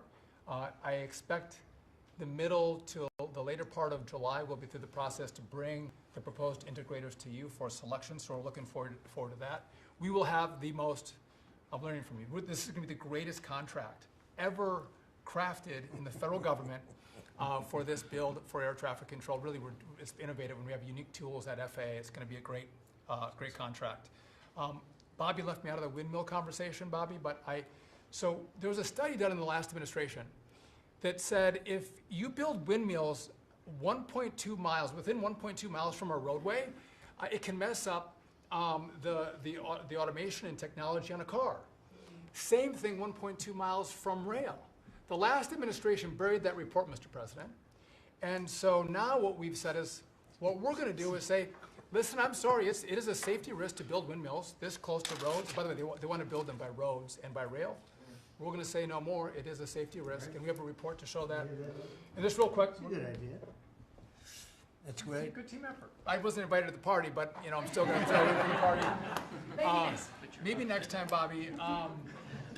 One last thing. We have this Mars to Moon mission at NASA. No, Moon to Mars mission. Sorry about that. But sometimes people think that space doesn't matter to them. But if you look at every rocket that's launched, the machinists, the truck drivers, the electricians, the welders that build these rockets, in the industry that has developed over the course of the last 10 years in space, it's truly remarkable. It's not just rich guys that have rockets in partnership with NASA. And it's time for There's the a whole industry cross-examination of working men and Dr. women Mullick, and sir, you're reminded you're still in it. build, refurbish, design the rockets that are making America the leader in space. So thank you for your leadership, and happy to celebrate this weekend with you. Very good. And he is doing a good job at NASA too, and we are, I think we'll have some pretty exciting announcements, and you enjoy it. I'm fine. I said, how about temporary? He said, well, can I go a little bit longer? He loves it. He loves it, and he's doing a really good job. Thank you very much. Appreciate it. Now, what did come to you So, evaluation Making America in Great Again 2018. is one of the key statements. The first that time you people saw don't plaintiffs was understand not what you until mean. 4 years So later. we always talk about 1870s and 1930s. In the mid-1980s, America The first owned time that you more saw of the a rest of plaintiff the world was than not they owned of until us. 4 years later, We owned in November $104 2022. billion Is that correct? of the rest of the world net And the of what photo they that owned. looked at And when you came into from office Exhibit this time, 228, the rest of the world that was taken in your office before trillion any treatment. Is that dollars correct? more our assets. It was taken the first than time we that you owned saw of yourselves. theirs. So when people argue with you about, the trade deficit is nothing. The trade deficit sends 1.2 trillion of our dollars to them. And what do they do with it? They buy the great America.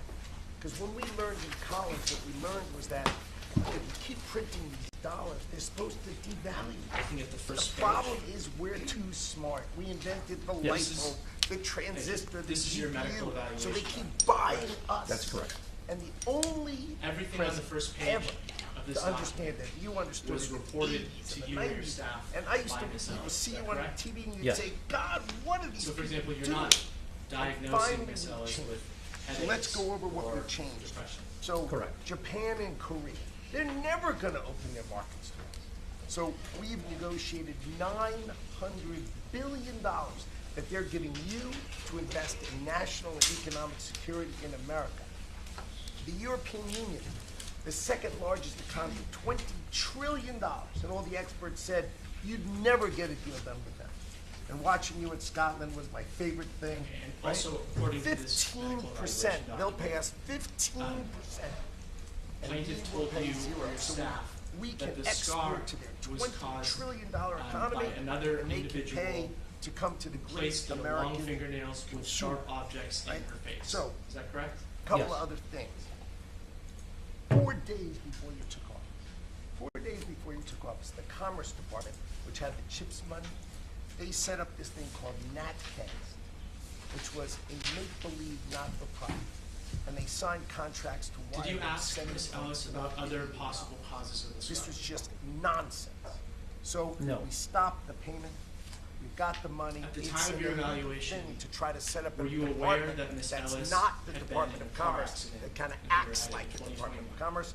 And what was it filled with? I'm not sure All if I these knew people then. work for the Biden administration. I mean, it's the I don't exact think I knew that. corruption that you talk about. $7.4 billion now clawed back. At the time of your evaluation, Last week was the most fun. did you know what In Ms. 1 Ellis week, was doing Intel for came a in, living after she was right? terminated? The Biden from her administration job has given as a security guard. No. $11 billion to Intel, giving it to them. Done. Corporate just give. And you turn that Do you into recall really, answering you know, it was like my less than questions in 5 the minutes deposition in this case? conversation. Yes. And Intel agreed to give You were us under an oath 10% to tell of their the truth company, in that which of deposition, course is that was correct? worth Correct. $11 billion. So it's not Do you recall testifying socialism. at your This deposition is that capitalism. based on Give someone your $11 examination, billion. the most Just building in plausible America. They're not doing explanation for something plaintiff's special. They're scar building in is America. that a And their right-handed CEO person told the struck president downward he didn't need the on grant. plaintiff's left cheek And you said, well, with then both why the don't we index get finger something? and the middle finger. So it's amazing. You're going to watch semiconductors come home, right? We don't produce Yes, roughly. semiconductors. I still believe We've got that to be true. $165 billion for TSMC, but you're going to watch the whole ecosystem come home because Donald Trump is the only president who understands. The magnet to make them come home is one word, which used to be a favorite word. Now it's dropped to number 4, which is tariffs. Right? Tariffs are going to bring semiconductors home. They are going to empower Bobby to execute MFN. Tariffs are going to be one of those tools that he's going to use to do that. We're going to do it for furniture. We're getting autos. We got steel and aluminum. I mean, it has been a blast. A blast. So, 2 more things. In your previous answer, you The testified Department of that Commerce is going to roughly, start issuing its what your statistics testimony was at your on the deposition. blockchain, because you are the crypto But that was your president, exact testimony. and we are going to put out GDP Oh, I don't know. I on don't the have the blockchain, transcript. so people I can't can remember use the exactly what I said. blockchain for data distribution, and then we're going to make that available to the entire government, so all of you can do it. We're just ironing out all the details so you Please can do it. look at the deposition Patents. transcript from We have page given 76, line tens, 9, if not hundreds of to billions page of dollars 77, to line 3. universities for them to do research. And they Do I have that anywhere? You know who owns those patents? It'll appear on the Ah. So we are going to make a deal with them all, which is if we give them the money, don't you think it's fair that the United States of America and the taxpayers who fund it get a piece of that? Right? So we wrote a letter to Harvard, so Linda and I working together. I mean, it's so much fun to work with everybody here. I mean, we just have a blast, you know, because Linda's hitting Harvard and she says, what can we do? And now we send them a patent letter and hit them again. So we're having fun together. This is the greatest cabinet working for the president. I just want to say thank you. Well, I can't see it was caused by any one person. If you ask me the most logical explanation, it looks like fingernails to me, striking in a downward direction. That's the most plausible example, or the most plausible explanation for the position of the start of the scars, or the higher position of the right scar. It would be by a right-handed person to the patient's left side of their face, which is the right side that we're observing. Starting at the top, they both start at the right level for one being an index finger, one being a middle finger. The middle finger was a little deeper and wider, as it would be on a middle finger. And then the index finger continues on down. Further than the middle finger stretch. So that would be the most plausible explanation for me, given the appearance of the stars and the signing of the stars. That's my opinion. Thank you for your leadership, for your boldness, for your clarity, for common sense, for providing a shield for the rest of us to put America first and to apply peace through strength. We're in the strength business. That's our job. only To treatment stand behind everybody that you here provided and alongside to them us was 2 in sessions everything of my- they do to keep the country safe. Yes. And the world is noticing. And I wish everybody. was in 2023. There were 2 meetings yesterday that I think. I'd have to check about the One dates, but I was, believe so. Today happens to be the 4-year anniversary of what happened in Abbey Gate in Afghanistan. My feeling You had the involves families the in. use of Who a you've met with device multiple, that looks a little bit like who, when the cameras were on and not on, acknowledged, sir, you were the only one that gave them Well, that recognized pens what don't they look gave that way. It has a their sons and head on daughters it that in the reciprocates. debacle It has a that motor in was it, so it's that not we really will, like a pen. Bring accountability for the Defense Department to our investigation. But at Yeah, the same yeah, you time, hold it in your the hand. world sadly took notice. Whether And it was during each Israel, of whether those it was micro Ukraine, those sessions, wars never you would have started moved that if you were device president. Instead, 5 they looked at times the foolishness across of Joe Biden. the 2 Under your centimeter military, area, your Pentagon, we are that you restoring described as deterrence. scars, Whether it's Midnight Hammer. Well, I also did B-2s, areas 37 hours to straight, the whether it's periphery counter-drug of that as operations, well. In our own hemisphere, So there was a, whether it's as the I explained border, to you in the working with deposition, there was, Christie and showed and the that national security on team, the whether it's photograph, LA, there's whether it's a Washington, larger DC, you area name it, of whether it's Europe. changes Our of the allies skin, paying which I would 5%, characterize now our allies as in the scarring. Indo-Pacific So stepping up to I do did the those same. areas That's as a well. recognition that So it American wasn't just on the, is here. on the Then in main the scar, second it meeting, was we were also talking on the about area what to we're the doing in DC and periphery of that scar. I have to say, just pause for a second. When I look around this table, was yes, not, there's a national security team with Steve Witkoff and the John, microneedling and Scott, and procedure Howard, was and the not vice done president, and Susie, the and plaintiff's entire case. Christy, and No. Tulsi, but to every person, we work together on a daily basis. And if you call me and I call you, if the answer is yes, how do we do it together? I think that's exceptional. It's what the American people deserve, and you've demanded that. So I very much appreciate it. In that meeting on DC, I started my sentence by saying, the Department of Defense. Thank you. Did you use the Which you said that just device, doesn't sound right. on So maybe next time we're here, my card will read Department of War. We'll see. But it's not, here's the thing, here's what people miss. the It's actual not just about process of words.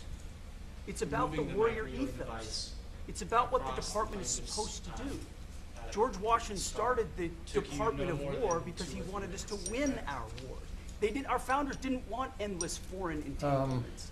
They didn't want Yeah, it's probably a endless little more, but contingencies and roughly deployments. that. They wanted an empowered military that was, the handcuffs were taken off to fight to win, and then bring those troops home. So my platoon in Guantanamo Bay, our motto was, those who long for peace Neosurgery Center must declare is for war. your business. We must prepare for war. That's correct. We don't You're the want sole war, owner. we don't seek The it. sole You are owner, the yes. peace president, sir. Because we are strong, our enemies know what we And will looking do. back, And so White whether it's Pioneer Secretary of Exhibit War 1. or Secretary of Defense, that warrior ethos is changing. We're going back to basics. page 1. Our drill instructors can be drill instructors again, sir.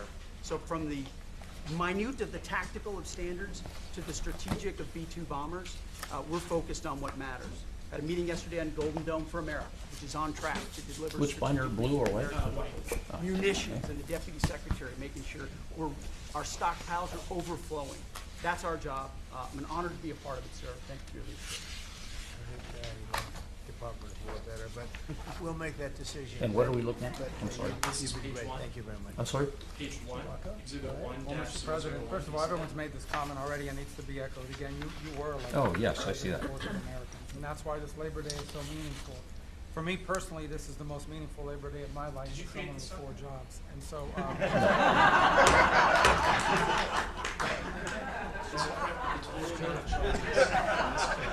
Between you And but on the point of, you made it very clear from the outset. is Even in foreign policy, everything we did has to be pro-American. Yes. It has to make America I stronger, believe you testified safer, earlier and that prosperous. $1,500 And there's just a few things I want to touch to because it was involves for the your team under initial your leadership evaluation. making it Is that happen. correct? First, That's correct. for the first time in the modern That era, leaves we a are truly combined on total offense of against $16,000 organized cartels that for are the 2 pumping microneedling sessions. killer Is that poison correct? into Yes. our cities, and that's a team effort. And that's Christie's $8,000 per team, microneedling Keith's session. team, it's Well, it was a surgery, and I'm done in a obviously surgery center.